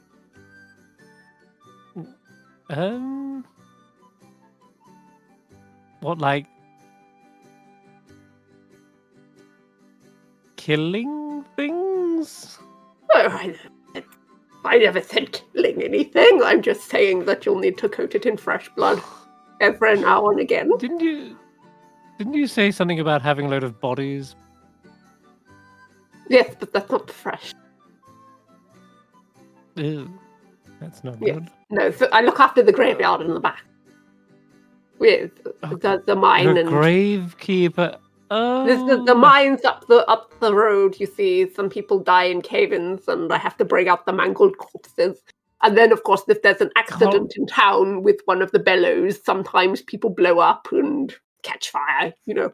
Oh, by the seasons, if I'd have known I was being led to a cemetery, I would have left a long time ago. But that's just as well. I found myself here anyway. I'm not just I the will- man who looks after the cemetery. I am the bonesmith. Of course. Spiff the Bonesmith. Gif with a K. Skiff? Ah, right. The Bone Skiff. Yes. Now, Very, very hard to one come by last- occupation these days. one last question I had for you. You mentioned you knew who made this sword Yes. originally? Yes, my grandfather.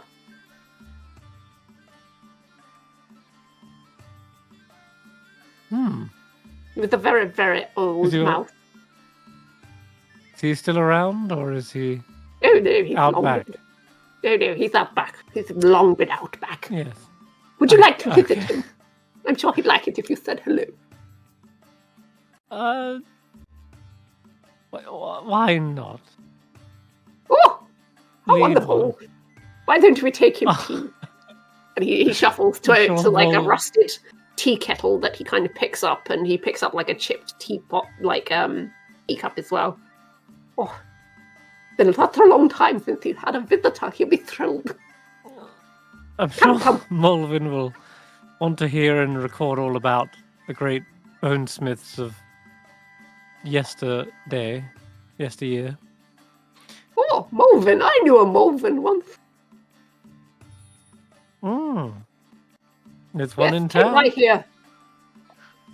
Molevin the third, fifth, sixth. I lose count. I'm not sure which one it was. But they came out here. They picked out a nice spot under a tree. They've never used it, though. It's still there. It's vacant. So if your friend wants the spot, it's available. It's still a Molevin. Oh, head Anyway, out let's go into see the- Grandpapa. So he kind of Grandpa shuffles Skip. out into the graveyard. A lot of the graveyard is very well tended. It's the only spot of like green within this town because everything is again it's stone. But when you get to his shack and anything beyond it, it's really actually quite stunning what he's done with it. All the graves are very neat, and the headstones are very well taken care of. It's like polished.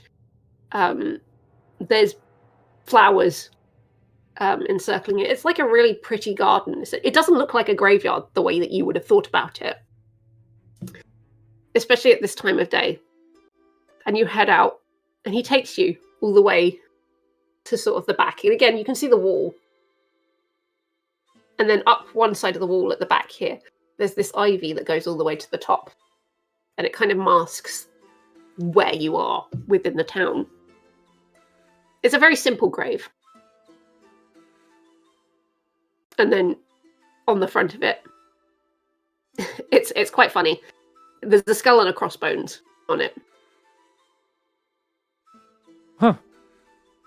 That a Jolly Roger. Oh no, that's the symbol of the bonesmith. Oh. Thought he was a pirate for a moment. Oh, no such thing as pirates. Rest in one piece. Have a seat. I wonder what kind of... And he stands Yes, there and he says, sure. So Grandpapa, we have a visitor. It's one of the Rose Moons. He's got the sword that you made. And, he's come for tea. And he starts pouring out the contents of this kettle onto the top of the grave. That is I. One of the Rose Moons. If he wanted to pay his respects, and he's broken the sword that you so well lovingly made. No, not broken. It got good use. He chipped the tooth.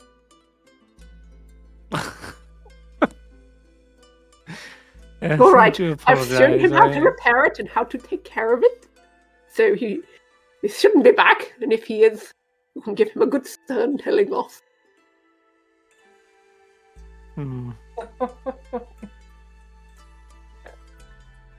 Well, I'm beating myself up enough as it is. Oh, why? Why It's, would you do such a thing? Well, it sounds like this sword has so much importance, so much weight behind it, and it's a lot to live up to, you know, being a Rose Moon. And second guessing whether I've even... if I'll ever live up to my name, truly. It's not something I'm really sure about anymore. Like this sword, I feel a little bit broken in places.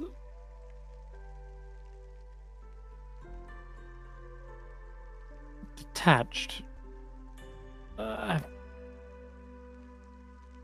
Well, you know, some people don't have to follow their family name. You could do something different with your life if that's what you really wanted. I notice you're not in Talonflake with the rest of your family, so perhaps you are different. Yes, I'm different. I'm an exile.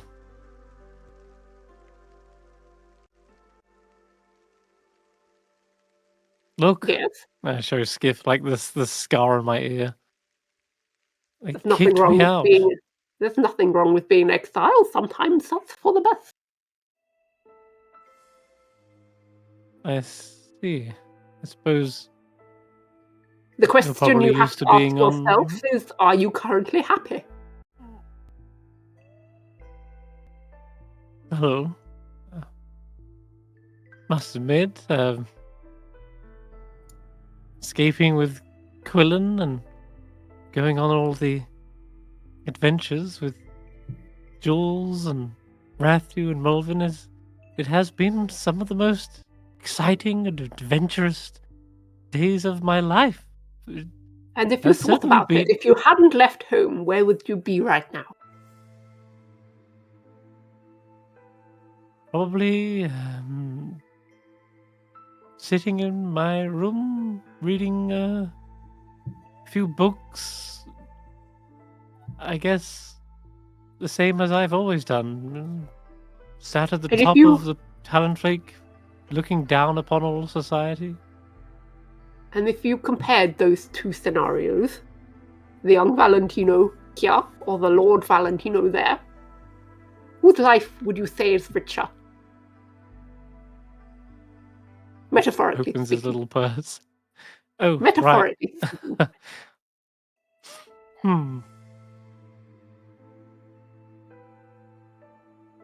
I suppose I see your point. It's Money been and wealth do not make the world go enriching. round. You cannot buy happiness. You can buy things that give you comfort and make you live a comfortable life, but do not necessarily make you happy at heart. No, you're right. You see, I am in a town where many people work for a living, and they live in very sturdy houses. I do not live in a sturdy house, but you see how beautiful my garden is. It's a fulfilling life, and I am happy for it. It's oddly beautiful, Skiff. And had I followed my previous prejudices, I might not have ever seen the beauty in it. Indeed. But you know, what's felt most enriching is helping the people of Three Stone Falls and feeling like I actually earned the name, like earned the fame and the attention, You see? rather than just being, born into Yes. it. Earning your own reputation rather than just borrowing your parents. It's much more fulfilling. Thank you, Skiff. You're very welcome. And thank you, Granddad Skiff. You can For call him the sword, of Grandpapa. course. Grandpapa Skiff, yes. I will try to do right by this sword. Yes, I remember. You must take care of it. The price you pay to wield it is heavier than any price you may pay to have a regular sword fixed. So use it wisely. You understand? See. Yes. Yes. Very good. Understood. Have a think about whether you would like to leave it here overnight. Otherwise, we will find a way to regulate the temperature so that you can take it with you to cure. Oh, yes, I should catch up with the others and decide later. Indeed. Well, Grandpapa and I await your next visit. I think Valentino will just go up to the grave, just pour his own cup of tea that he's been served because he doesn't drink that. So he just pours his own cup of tea onto the grave instead. Yeah! Yep. It's a very touching Pour one out tribute, for old thank you. Grandpapa. All right. I think with that we can flash back to the others. Okay. Molevin and Jules. Actually, do you know what? I'm going to take 5 minutes to go and grab myself a drink because my throat's going to dry. Yeah, So get some tea. After that voice, yeah. Pour yourself a tribute. Who was that? Who does that remind you of? I swear there's a character that speaks just like that. Trying to think. It's been. I've based the voice off the Mad Hatter from Alice in Wonderland, the Disney version. Oh, That's Monster, don't let the us be one. silly. That's the one. I knew I recognized it. It was very good. At first, I was like, "Oh no, we got a what's his name type of situation." The black powder guy Chuckles? from Critical Role. Oh. Or Chuckles, yeah, Chuckles situation. What's his name? Yeah, the mad gunpowder guy. So like,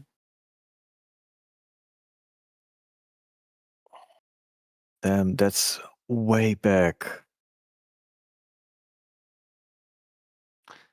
Victor, I think. Yes. Yeah, that's in Vasselheim. It was gonna have that kind of situation. Crazy guy. Seems like Skiff has got some sort of age-old wisdom locked away in those old bones of his.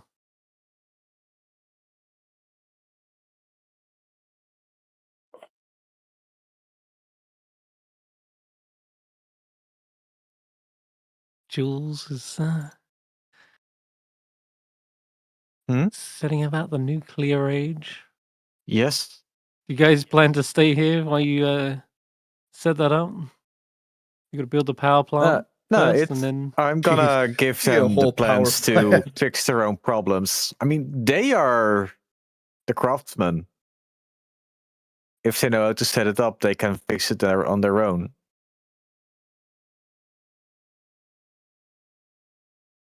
If you're they'd just like. giving them the schematics. Yeah. Yeah, fair enough. I mean, if you want me to stay another day, then I might set up the Manhattan Project. But I'm not sure if we're ready for that yet. Say goodbye to the Eerie. Say goodbye to Scrimple's Pebble. Taking it off the map.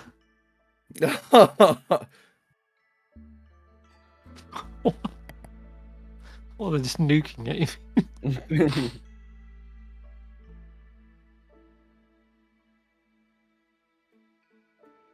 Yeah, never mind burying rotten potatoes. It's going to be disposing of like nuclear waste. Uranium. That'll pollute the waters for sure. I can't believe, 6 sessions in and we just turn everything into a nuclear fallout and we just everything's irradiated. Yeah. We're all supporting big nuclear. All these like mutant rats pouring out the woodwork. We just transitioned to a Fallout campaign. This is the transition to Fallout. Yeah. Apocalypse World. Skaven. All the mice and rats become Skaven. This is a prequel to Warhammer Fantasy. Or the prequel to Paranoia. Oh god.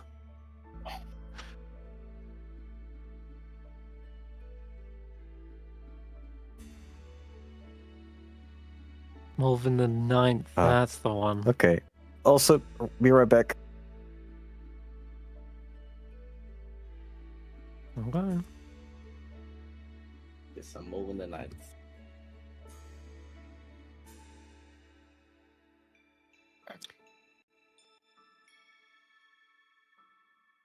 What a legacy of moles. Too many There's of a you. skunk down here. What the heck?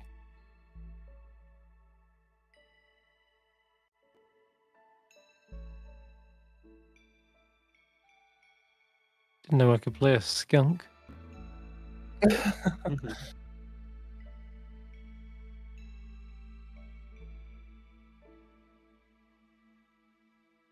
Or an anteater?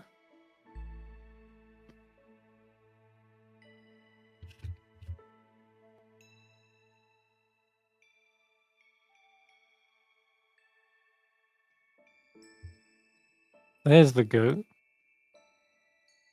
The goat. The goat. See, Terrence is alive and well. He's all the way in gravel lowlands. He's made it. He's definitely.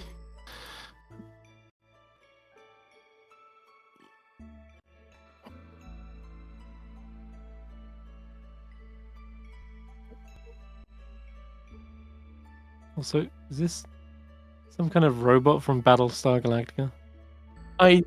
There's all sorts of hints in this map that was made, like references, like goblins and stuff. Mm-hmm. Well, I found Smeagol. Smeagol. Hiding behind these foxes. Yep.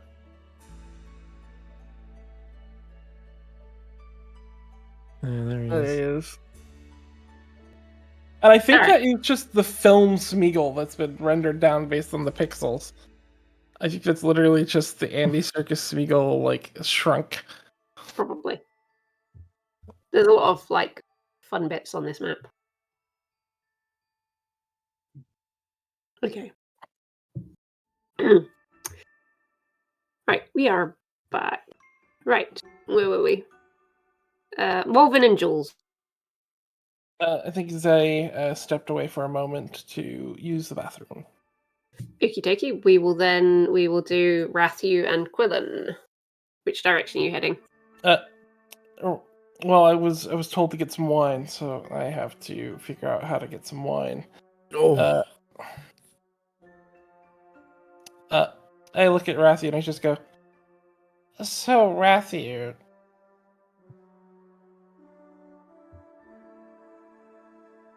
you want to help me find a mark?"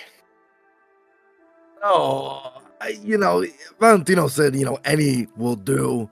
So I feel like we don't need to get his brand. I'm sure we could. There's like a tavern. Surely there's something here.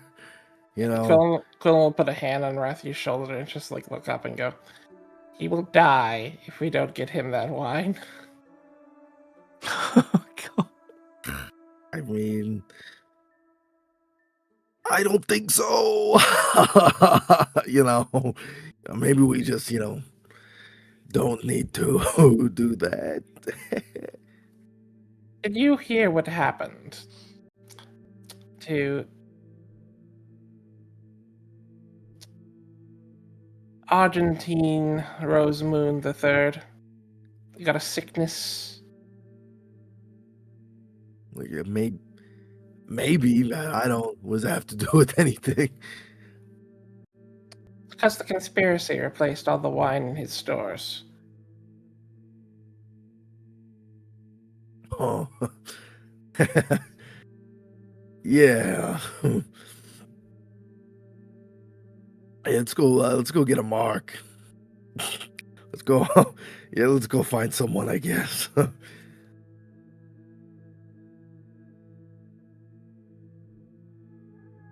Where are you exactly looking for a mark? What kind of a...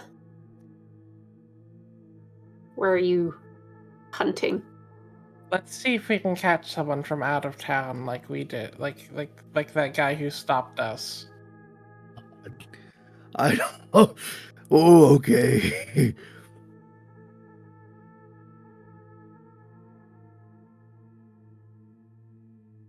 So you're just looking for some random passerby, or... Yeah, but we gotta need a plan. I don't think we could just, You're the con man. You're the con man, Ratthew.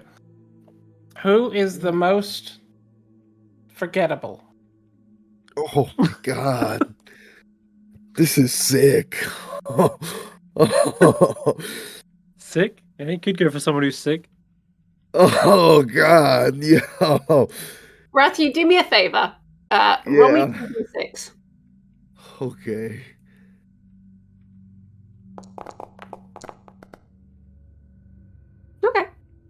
Ooh.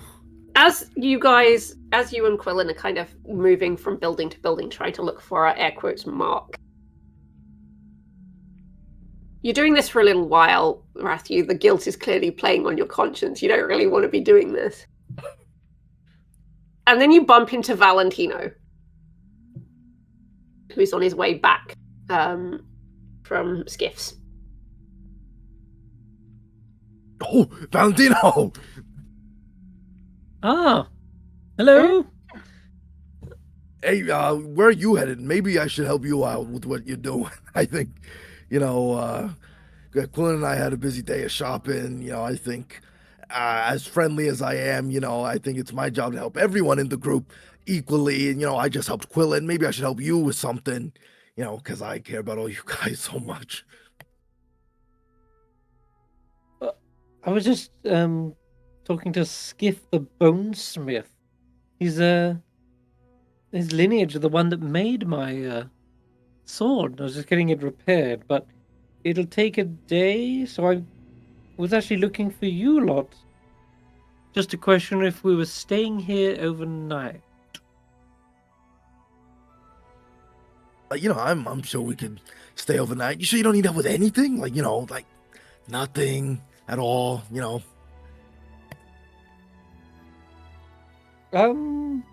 We could find a place to rest. Yes, we could look for a tavern. Oh, perfect. See, I don't know. Is Quillon next to me, or did Quillon go into hiding nearby? Is Quillon here? Quillon is being very quiet, clearly hiding something behind their back.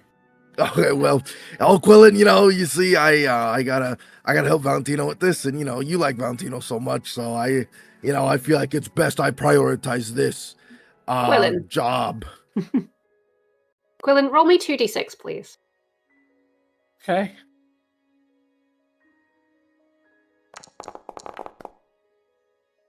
Okay. Same roll. The same roll. You're trying to hide the present behind your back, essentially. And Valentino has arrived, and it's a little bit uncomfortable. It's a little bit awkward. And then Valentino says something that kind of piques your interest. He's come from a bonesmith. Bonesmiths get their materials from recently deceased bodies. There is a potential that you may find some wine more local, without the need to hunt.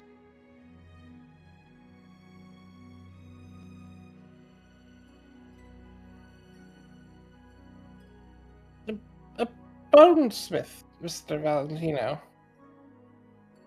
Yes. And he had this cabinet full of all these little brown bottles. Reminded me of my wine cellar, and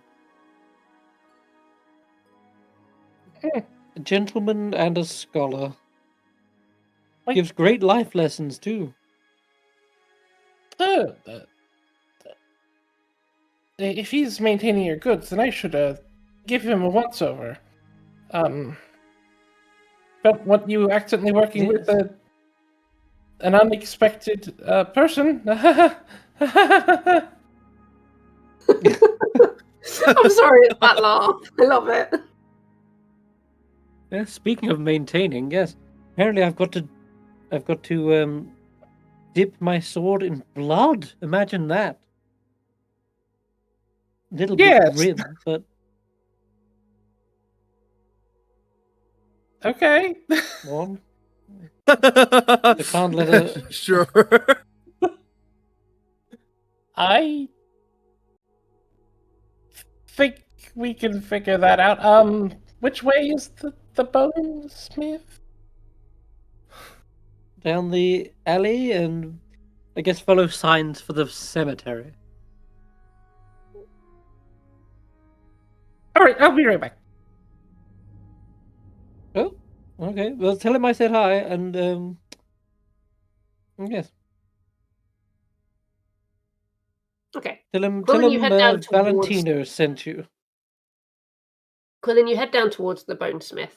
Do you plan on interacting with the bonesmith, or are you just planning to in and out as quickly as possible without being seen? I may go and listen at the door for a minute, and then like knock on it if it. As you approach the shack, the building, you spot the garden behind, and you see the graveyard, and you can see a figure shuffling around in the graveyard. When you knock, there's no answer, so you can safely assume that the bonesmith is the guy in the graveyard pootling about.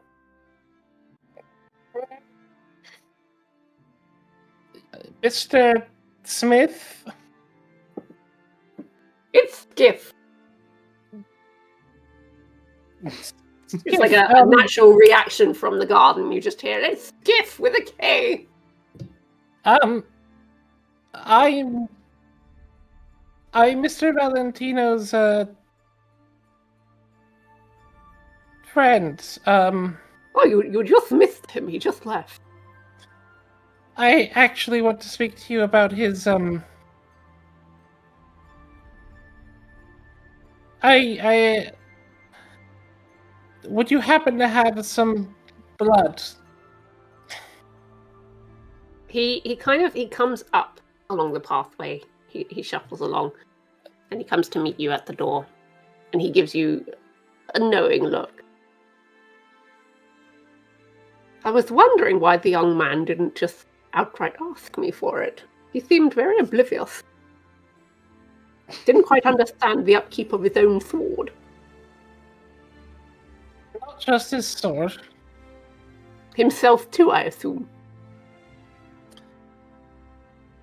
He was not really ever intended to leave the house, I think. Yes, he seems much wiser than I've been told. All right, you best come inside. I'll give you something from the store cupboard. He heads inside and he goes over to the same cabinet that Valentino described. And then you watch as he lifts a hatch in the floor. All right, down you come. Come pick out a couple of vintages. Considering how warm the entire town is, thanks to the insulation of all the brick walls and the bellows and things like that, it's surprisingly cool down here in the basement. And it's essentially a wine cellar. And there are bottles and bottles of Rose Moon wine. Ooh.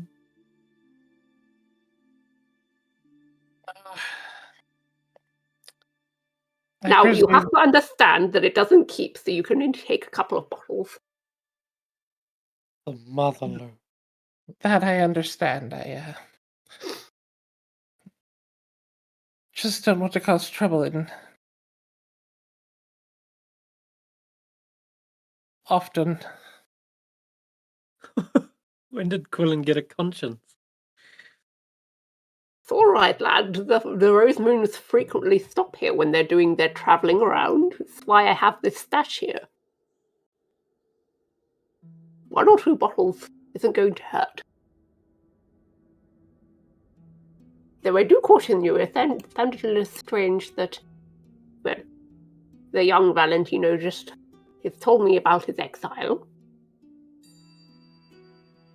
Family were here looking for him not too long ago, but I did not want to worry the young lad.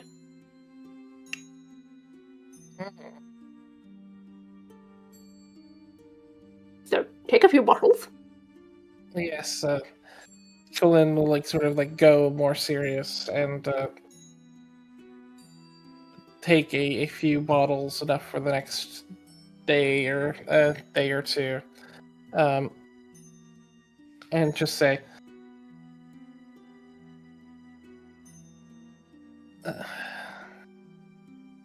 it seems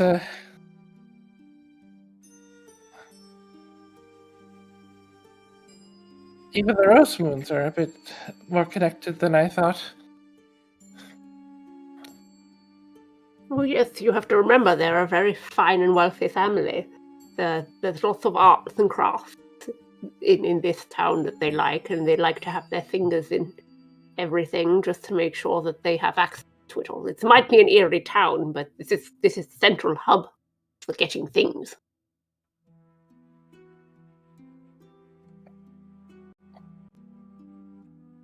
Yes, that's why I don't want to cause trouble here. I don't want too much word getting out. Oh, yes, you have my word. Don't you worry.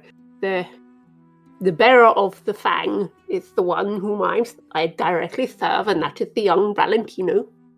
So I will see that his location. I have not seen him. I will help. But you must not tell him. No.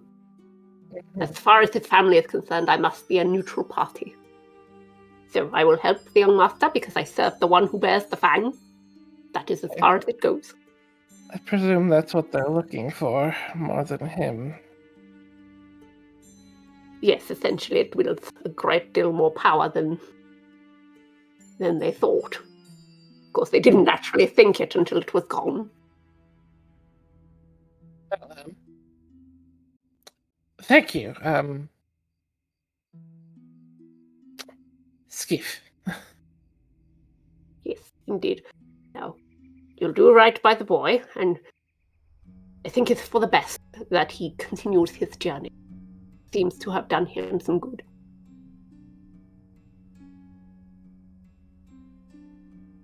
I just get a bit worried.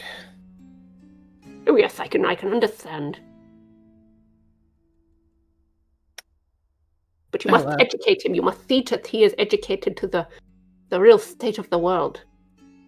The world is not in his fancy house and fancy clothes. The world is out there amongst the people. And if he wants to be good as the Fang, then he must learn, become educated.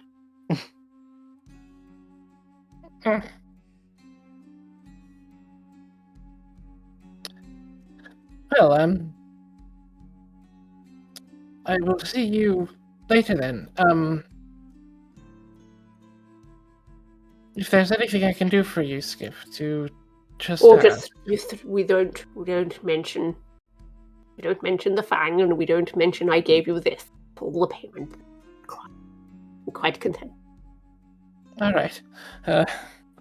Quillon will step out of the undercroft and hold out their hand to help him up out of the undercroft as well. Yeah, he climbs up, he closes the hatch, and he makes sure you've got your couple of bottles. Then he would quickly catch up with Valentino and Ratthew, who I'm sure are mulling over taverns.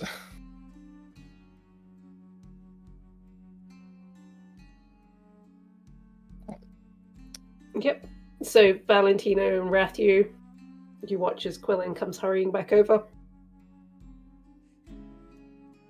Have we found a good place to stay for the night? Do you wander around, or do you catch somebody to find out?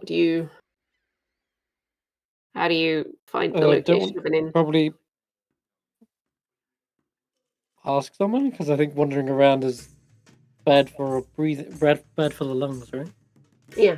So yeah, you can pop into any of the nearby buildings, just duck out.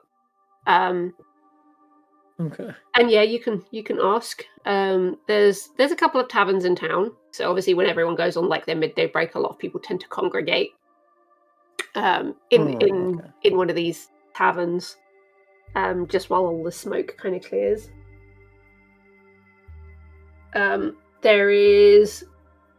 There is one that's called the Unscrupulous Smuggler, which is quite close by, and it's not too far from Flossie's.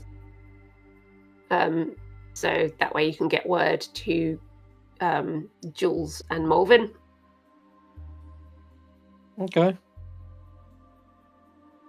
Yep, we'll settle for that one. Yeah.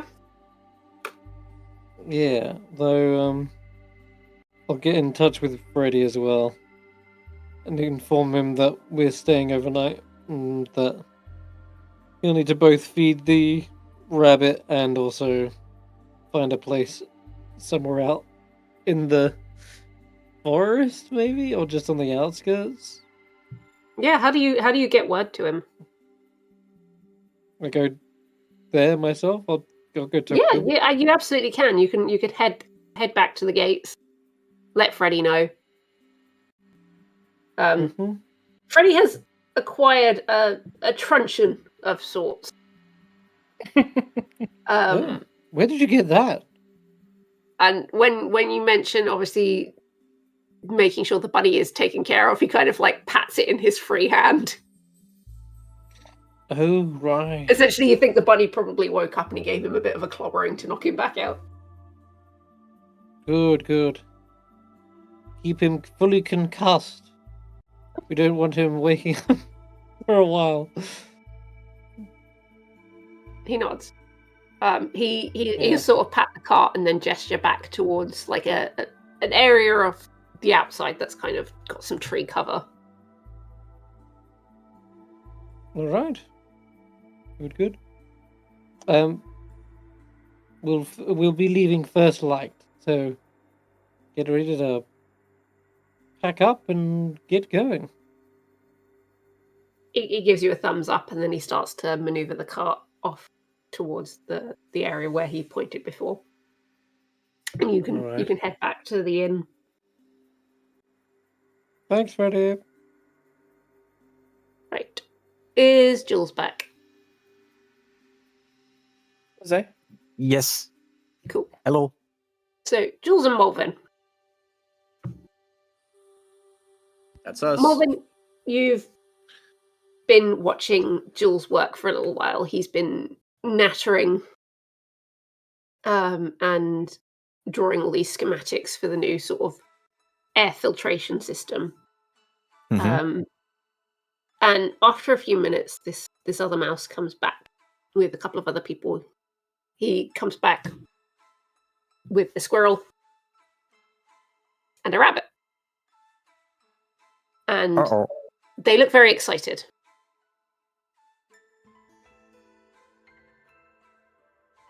And the mouse from before sort of gestures to you. Yeah, this is Jules. Just Jules, sorry.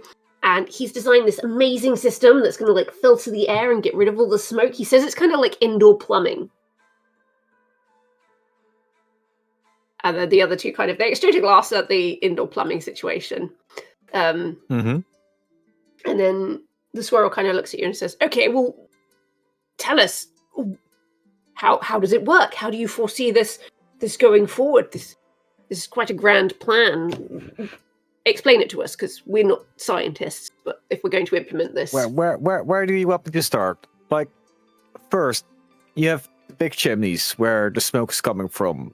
We can redirect the smoke and make it go up in this gooseneck situation. In the gooseneck, there is a blockade, or there should be some sort of blockade or filtering system that allows us to get the smoky parts out of the air. And we can collect it from there. And next, it goes back up through another filter, so there's no dust particles going into the air whatsoever. And if you install that on all the chimneys, you wouldn't need the masks anymore. They exchange look. And it's the very same look that you saw from before. It's the amazement. It's that, why did no one think of this? This is a really good way of implementing this. Okay. No, there is one slight issue, and that is I am not completely sure how to filter the actual dust from the air in the gooseneck. I believe just letting it run through water should be enough. But we might need to add some sort of, I don't know, some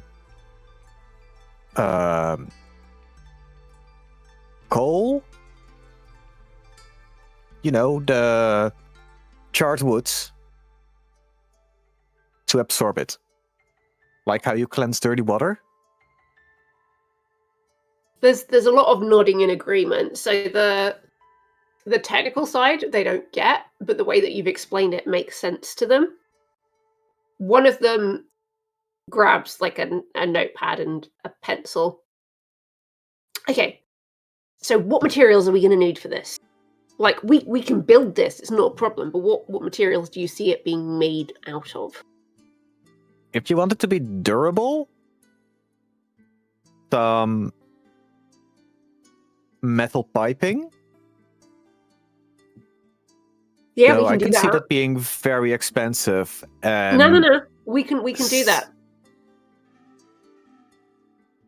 We call it an Yeah, investment because if this works, we can do a prototype first, obviously. But if this works, it means we can work without being hindered, without having to take so many breaks. It means that we can make a better profit essentially in the long term. So if we put the work in now and we're technically investing. So and yeah, like it would be. we can use like the leftover materials from the mine. We don't necessarily have to use the good stuff straight away. So okay, let's start with metal piping to direct the current flow. You direct it to I'm thinking glass-like situation because water and metal doesn't really do well together. And with the glass, no, that doesn't work. Because that's the filtering part is the part that needs to be replaced often. You need to get access to it. Glass isn't workable. Maybe copper? Copper we can do. Like some sort of, like a furnace? No, not furnace. Furnace is the wrong word. There needs to be some sort of door opening, a latch in it. Yeah. That makes sense. But you need to be able to make it airtight. Yep. And from there you can use metal piping back to the filtering system.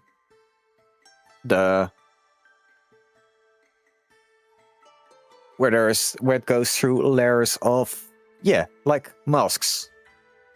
So leather cloaks. No, not cloak.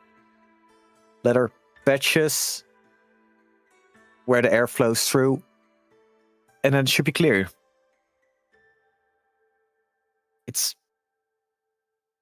they continue to make notes as you kind of describe all the materials that they kind of need and the way that the design kind of fits together. And between the three of them and yourself, there's a lot of discussion. And they're all very adamant that taking this to the council at the next meeting, everyone will vote for this to happen and they can get this implemented very quickly. There's a lot of excitement and a lot of chatter. Molevin, you are watching history in the making for these people. Oh yeah, and I'm writing it down. The excitement in this room, this is brand new technology and this is going to change not just the health of these people, this is going to change the economy. The industry. This is going to... They're going to be able to have more people come to live here, to work here. They're going to be able to expand because people can live here with, they can expand their working hours. They're going to be able to meet their quotas, exceed their quotas. Everything will change because of this technology. So after we have implemented this, we no longer need PPEs.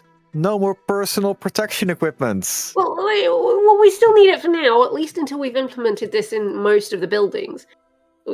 It's going to take some time, but we can get this off the ground really quickly. But it's going to take a while to, because people are going to have to shut down while we fit these as well. So it's probably going to take a couple of months. It doesn't have to shut down. You can work from the end to the beginning. Yeah, no, It what I'm only needs saying to is shut down when you are installing the piping. yeah. The final So that's what I piping. mean. So like if we've got installed the piping like into the furnaces, then people are going to have to stop what they're doing so that we can do that. We can't do it while the furnaces are lit. Yeah, Therefore, but those people are going to have to stop working while we do it. that- So we're going to have to you're do it in also- rotation. You're already doing that, right? You're already not working the furnaces during nights or those few hours because of... Yeah, but this is what I'm saying is that we're still going to have to do it in rotation. We can't do them all in one night or a couple of hours. It's going to take time. Like we can still do this very quickly, but we've also still got to build all the equipment and make sure everything's ready so that we can install them. But this is all very exciting. This is incredibly good news. Is there anything you need from me, or do you think you can do it on your own? Well, if you're happy to leave the schematics here, I mean, they're there on the board. I can't take the board with me. yeah, and like you should really name the system. I mean, you've created it.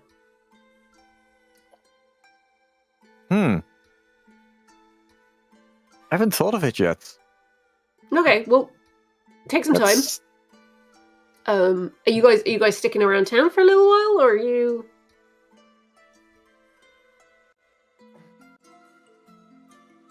I mean, we needed to restock some of our stuff before we go to the next town. But Yeah. What do you need? What?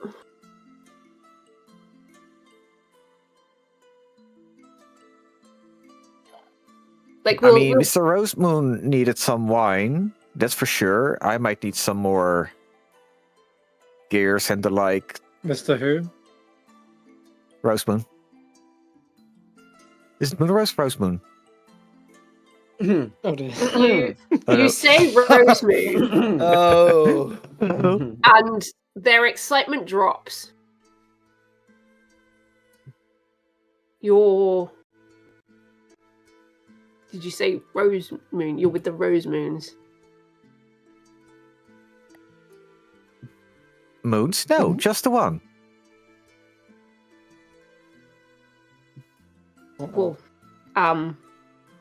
Well, we had no idea. Let's we'll get a room booked for you, and we'll have some food sent over, and Mr. Rosemoon, we'll find him some wine. It's not a problem. We can do that. And you can see they're suddenly all very nervous. Their excitement is gone, and it's been replaced by this nervousness. Well, thankfully they don't know which one. I guess. We'll their goods aren't quite ready yet for collection. We did tell them this, that it was going to be a bit longer for their order, but you know, if they've come to collect it already, we can certainly see what we can do. So just how about this? We'll take you over to the Unscrupulous Smuggler. We'll get you set up with some nice rums and some food and wine, and we'll go around and we'll see if the order is ready and assembled for collection yet. It may be a few hours. I hope that's not much.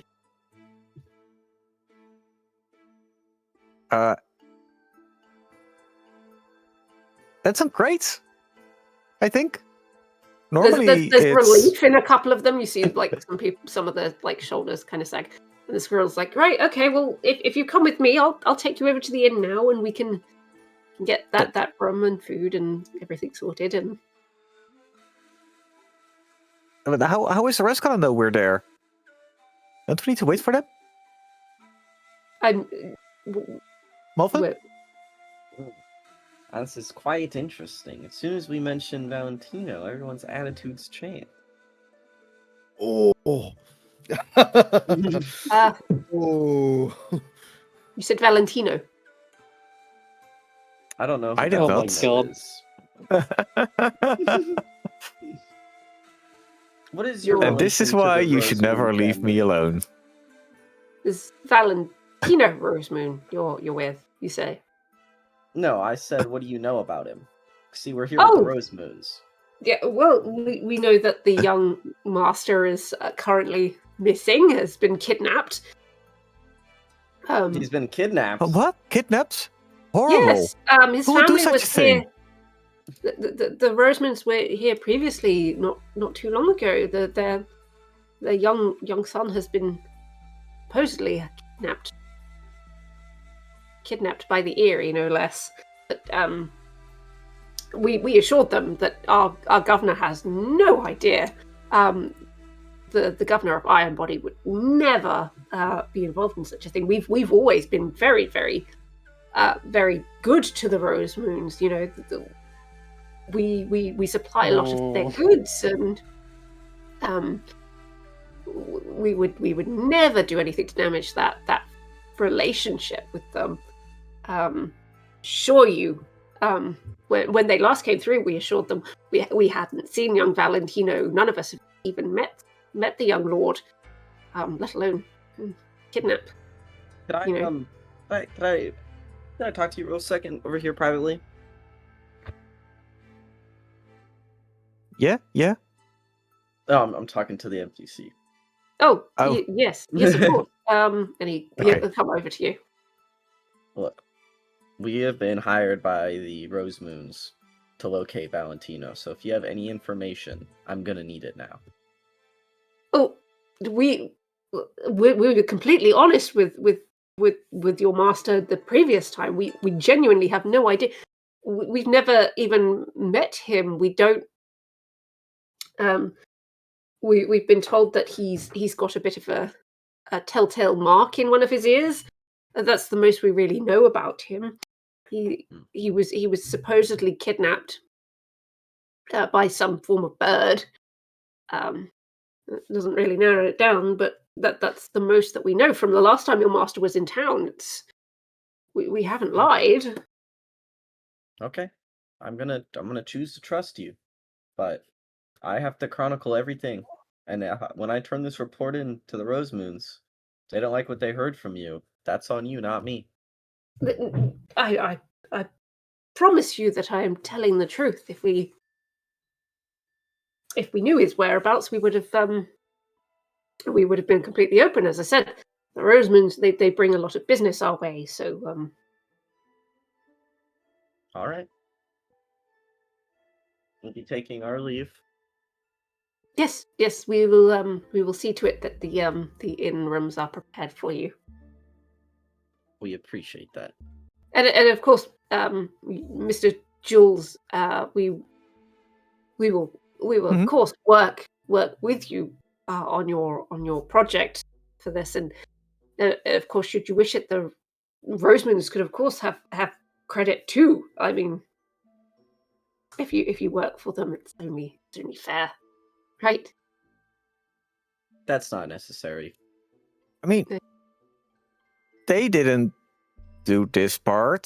The choice is completely up to you.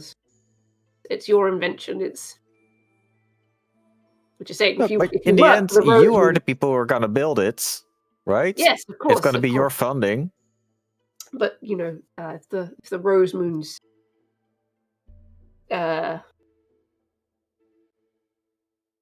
yes, let's go and get you that room at the inn and make sure the Lord Rosemoon is comfortable, shall we? But didn't you say he was kidnapped? No, that's the son. We're talking about the father who was here Oh, not yes. long ago, right? He's visiting. It's who you're with. Oh no, he's not with us currently. He's gone to see to some other matters. We kind of You see, like the relief when it takes the wind out of them, like all the tension has kind of left them. He's not here. No. See, okay. But his eyes and ears are here, and I'll of course. I'll tap on the book with my quill. Yes, no, yes, of course.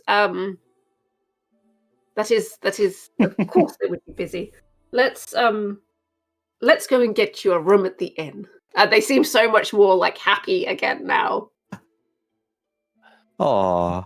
Molevin, our hero. Well done, Molevin. Just gotta wipe the sweat from my brow. Me too.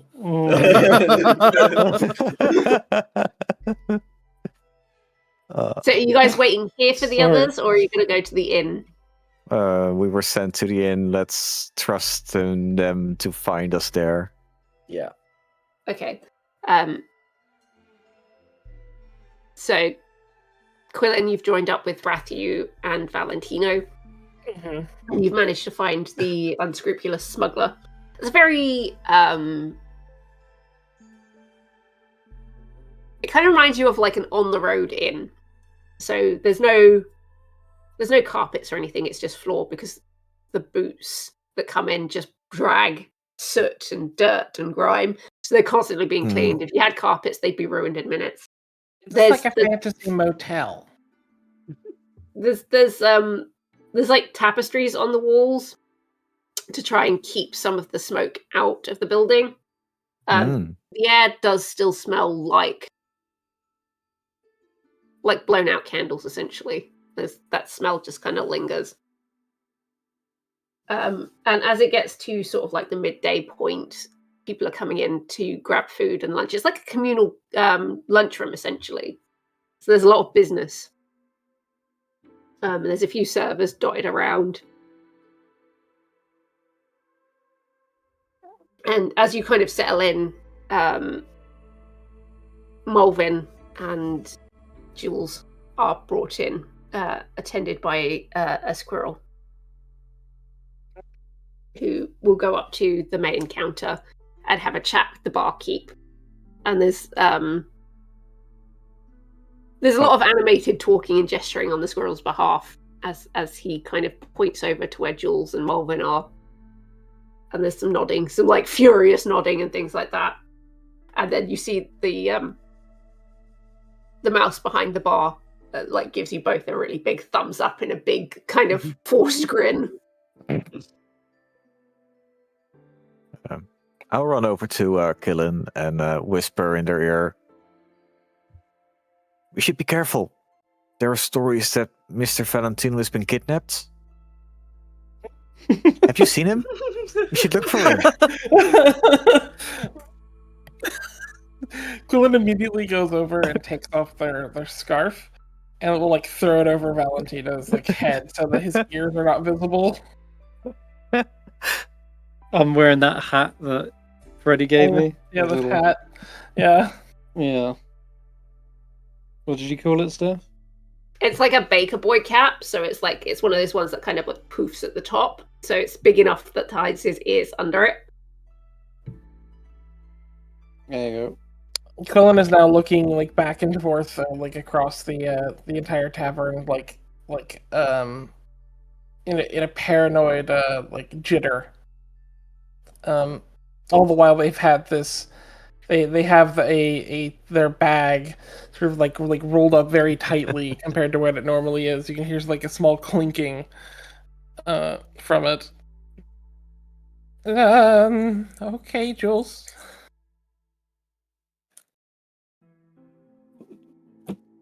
Should we look for him? What is it? Oh, there you are.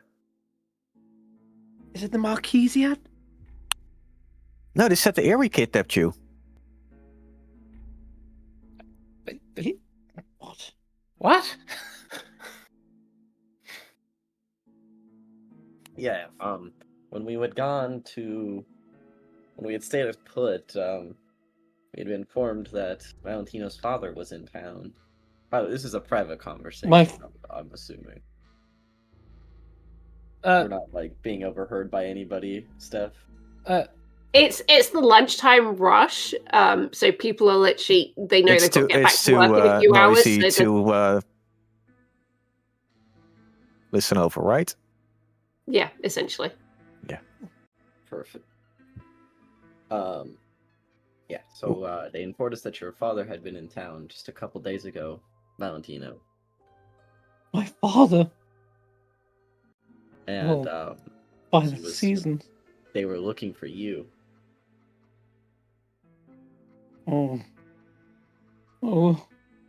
They, Oh, no. They're spreading some propaganda that you were kidnapped by the Eerie. That's nonsense. No. I was exiled, not kidnapped, and I'm not even supposed to be in Furfallen. That's the problem. I'm literally exiled from the whole kingdom. Showing my face around any of these clearings is bad news. They might, Especially the ones with the Maquisiad. They might. Wait. Exile? If he recently came through Iron Body, I might bring up the fact that your normal vacation paths included Yellowbelly. Oh. Yellow Bell, you mean? Yellowbell. Well, we'll just have to get ahead of them.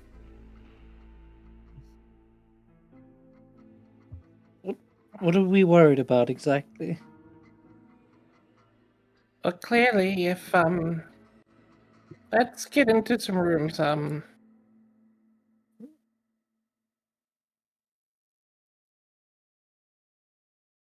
right. We'll go up to our room. Yeah, the squirrel comes over to you, Jules and Molevin, and hands you a key each. Ooh. There's a pulley system in each of the rooms. So if you want to write down what it is you require, send it down to the kitchens, and they'll directly send things to you. Have a lovely Thank you. Thank you. have a lovely stay. Good day. And he runs. He basically runs from the inn. Oh. That was What got them so spooked? I may or may not have had to cover and say that we are working for your father. Oh my god. Oh. I've never lied before in my life. I'm still kind of processing it. What is happening? I'm confused. Let's get to the room. Quick. Yeah, I think we should just Yeah, call it a night. you've essentially been given two rooms Yeah. that are next to each other.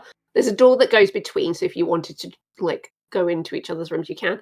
And there's like a pulley system, like a dumbwaiter that goes down to the kitchen, so you can leave a note to order food, and they'll send food directly to you, so you don't have to go downstairs.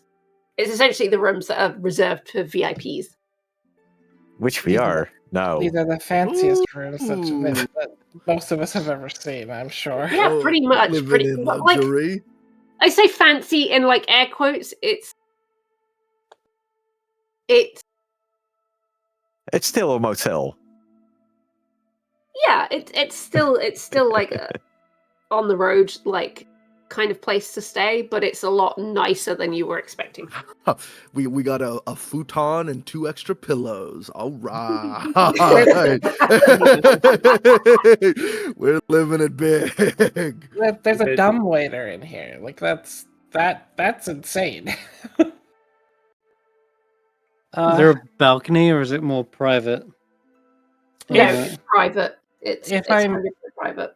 If I might Really add, private? Okay. Valentino will say, ugh, what's the point in VIP if there's no P's to see you being VI?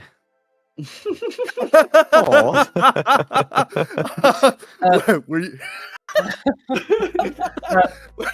Can Quillon walk over to the dumbwaiter? Because if this was used for Valentino's family, Is there any stains on the surface of the dumbwaiter from where like a cup may have fallen over and stained the wood? No, it's very clean. The dumbwaiter's not made of wood, it's made of metal, so it's easily wipeable.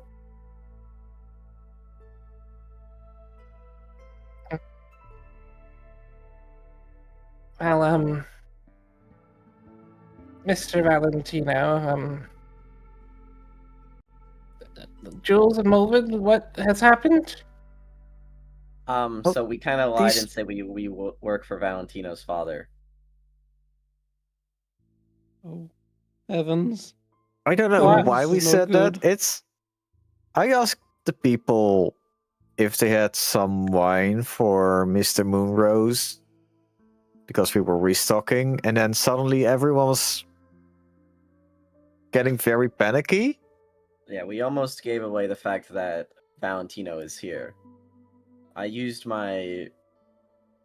I deduced that it's probably not a good idea to inform the world that Valentino's here. You asked for wine. Yeah, Are they going to be bringing that now? they mentioned something about that they informed Mr. Valentino that they needed some time. And they were relieved, and I said they don't need it right now.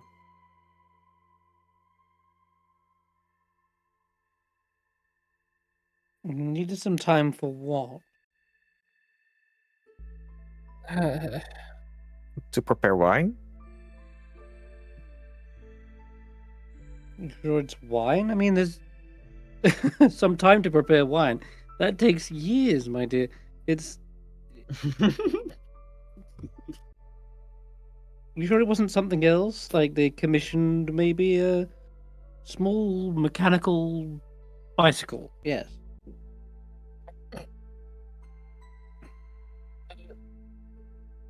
I'm pretty sure they were talking about wine.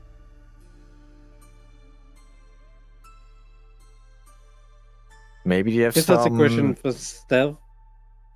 Could Jules or Molevin have intuited what they meant by, like, you said, like a delivery or something, wasn't it, Steph? They didn't specify what they were Was it- waiting for, they just said what they'd ordered. The wine, Ordered, right? That's right. Ordered. Yeah. yeah. So Okay. they were essentially gathering wares, not necessarily wine. Iron Body's not known for wine. Yeah, that's what had me tripped. I was like, Yeah. what could they want from Iron Bellows that... Yeah, like... That's what I'm wondering. Like, did they commission something mechanical or metal or stone? I don't know.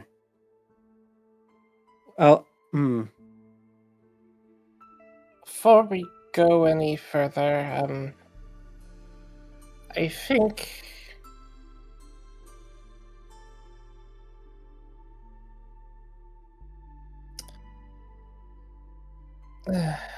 I wanted to save this. I mean, maybe they have some imported wine that's being processed here.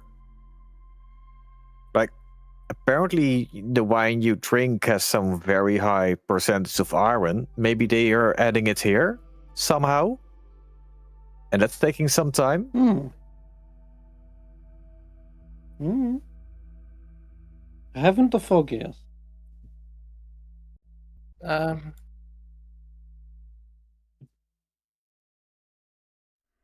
You wouldn't need to go to any particular clearing to get rosewood wine. What do you mean?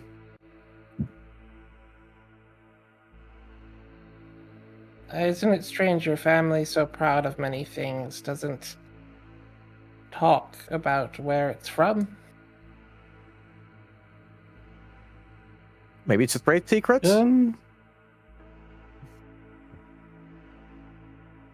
Yes. Trade secrets. I hadn't really concerned myself with where things came from, I'll be honest, but that was the old me. It's been fascinating learning about all these processes and how, water is refined and cleaned, and I always had everything at my beck and call, within arm's reach, but where it came from was never of any consequence.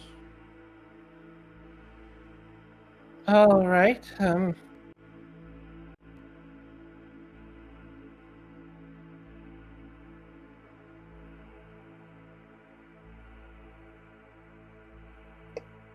Well, then I will ask, Mr. Valentino. Do you want to know?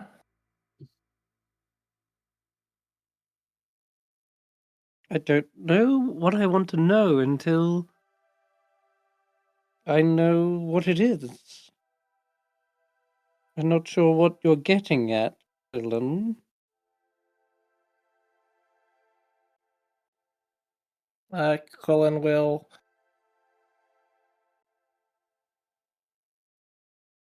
reach into his bag and pull out first the few bottles and set them on the table.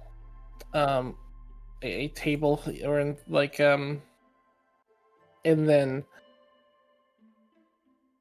hold out the pull out the wrapped goblet and just say, well,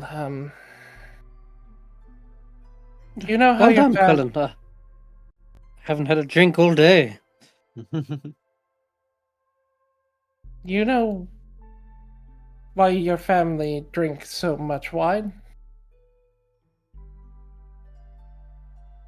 Because once you're at the top of the game, you get to enjoy the finer things every day. Breakfast, dinner, and supper. Oh my god. Extravagance. Yeah, you're starting to do the math. Like for however many people are in the family. 3 meals a day. That's 3. Jesus Christ. Did you ever question the fact that your plate only ever had like a single grape or a slice of carrot?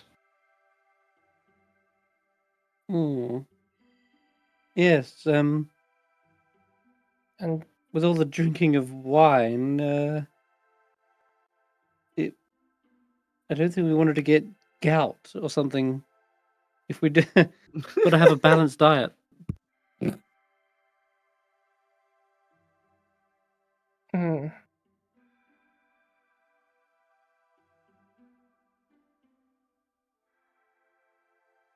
and you won't be upset? I'll be upset if we don't uncork this bottle, or if we wait any longer. Ah, you. Oh, Ratthew, do you have something to say? I'm waiting for it to be said. Colin will uncork a bottle and pour it and just say,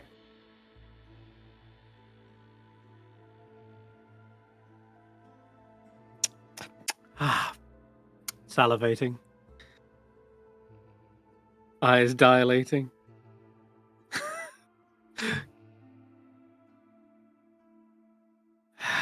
Fangs elongating. Mr. Valentino, the wine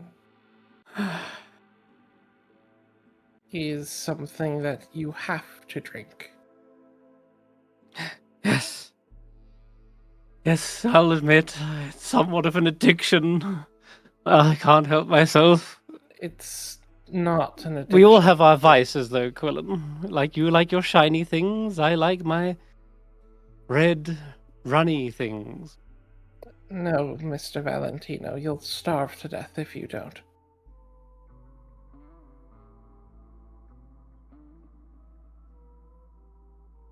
blinks like several times. Now that's just being dramatic. Like even I know that's a little extreme. I can quit whenever I want. I can... Yeah.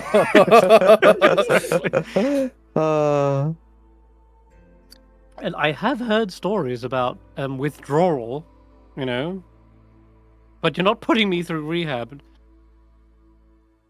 I would never let you go without it, Mr. Valentino. Is this what this is? Is this an intervention? Yeah, we've been meaning to talk to you. No, it's not anything. Mr. Valentino, your sword.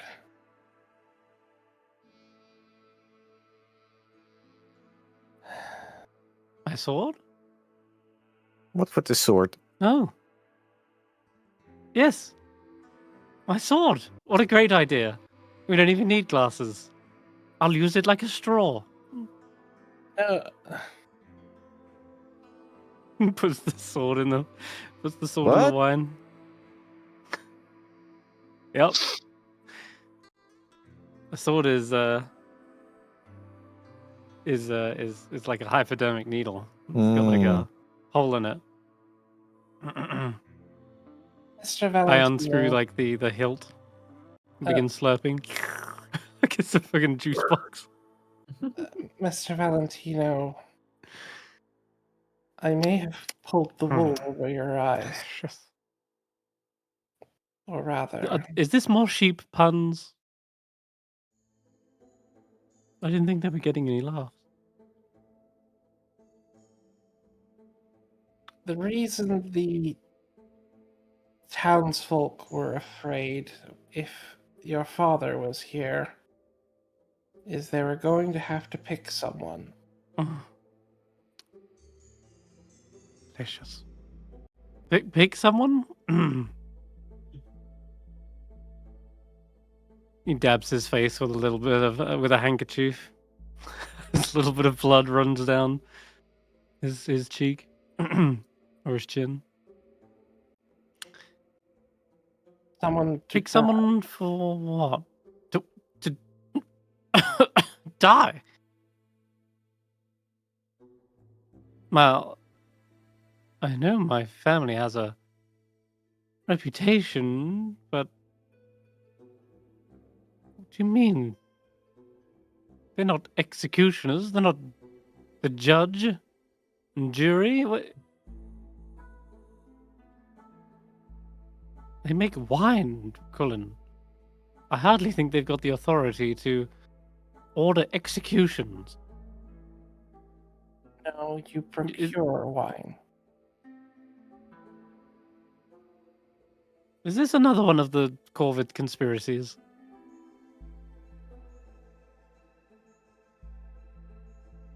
For once, Quillon's eyes are no longer like Quillon's usually got that wall-eyed look.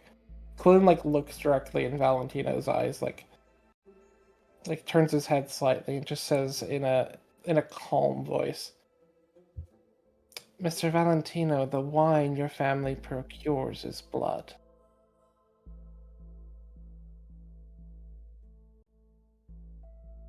The penny drops, and with it, so does the wine bottle.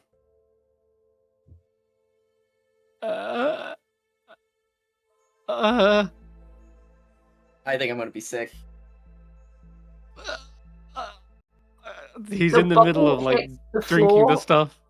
The bottle hits the floor and it smashes and it shatters, and this red liquid just puddles across the floor. You know, I'm just saying, we haven't seen Terrence. I'm just saying. I'm throwing it out there. Oh. Oh.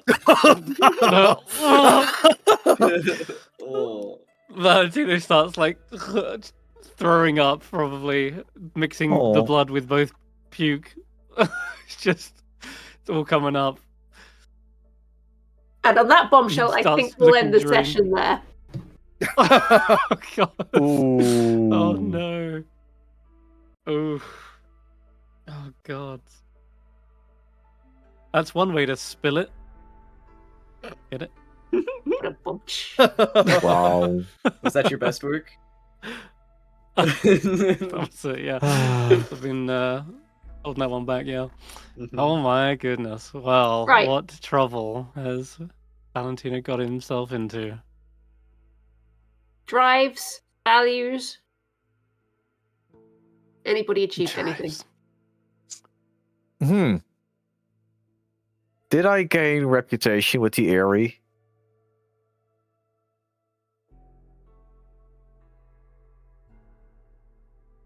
I'm going to say you specifically. Yes. You can give yourself a tick box in the eerie favor, just for your new plan. Then I got my ambition drive. Lovely. Anybody else? Do not believe I fulfilled any of my drives. And That one like iron shopkeep person, were they like suspecting the glasses were stolen, or were they just kind of, I don't know, because I mean if they thought they were stolen, then I guess maybe my clean paws thing would proc. They were suspicious. Absolutely. They could kind of tell that Quillon didn't need these glasses, and knowing the sticky fingers and could spot the itchy hands, they absolutely assumed that the glasses were stolen until you spoke up. Okay, would that count as a criminal goal then? Because we're trying to sell a stolen item. Yeah. Trying to fence a stolen item.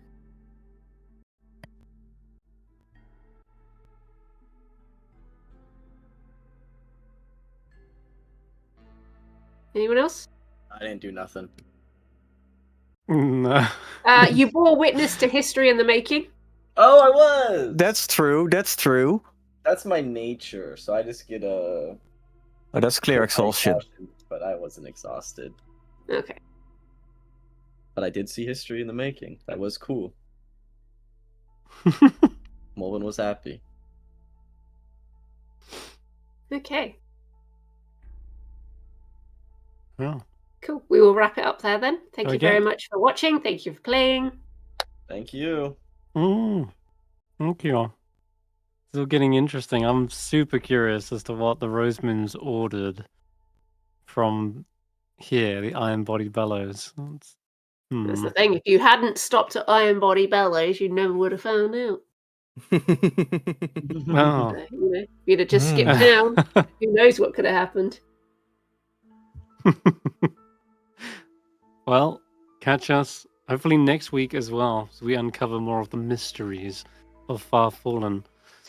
We'll get to Yellowbelly. Yellowbell eventually. Got me saying it now. Or we could take, you could take a detour in Lilyfrond. Everyone's like, no. All right, and then Not everyone. Only Steph. It's gonna be no. Oh no, you could stop at Lilyfront if you really wanted to, but I think it's just proof we're enjoying the game this much. Steph, you're doing wonderful. Yeah, I'm glad you're and enjoying voices it. as well. Fantastic. Like, loved all the different characters. A lot of different ones this session. And the description of Iron Body Bellows, it felt like a really interesting, unique place compared to all the others. Such a contrast to like Three Stones Fall. Can't wait to see what Yellowbell's like aesthetic is about. We'll see. It's just a bunch of lemons and That's what you think. It's not what it is. that's right. Thank you everyone for lemons. joining us today. We will see you all next week. And tomorrow we have the Temporal Tower. Yes? Yep. Going a Back little to bit reality. into the Underdark. The They Underdark. are. They're delving into the Underdark, the Black Glass Crevasse. Yeah. They'll be uncovering some inverted tower. And And on then Friday, back on Friday, we got Tomb of the Tomb of Annihilation. Annihilation.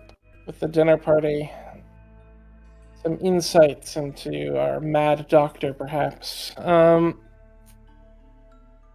Yes, on as well as uncovering the secret of Oh. the island of Selur. Hello, yep. And then on Sunday, return of our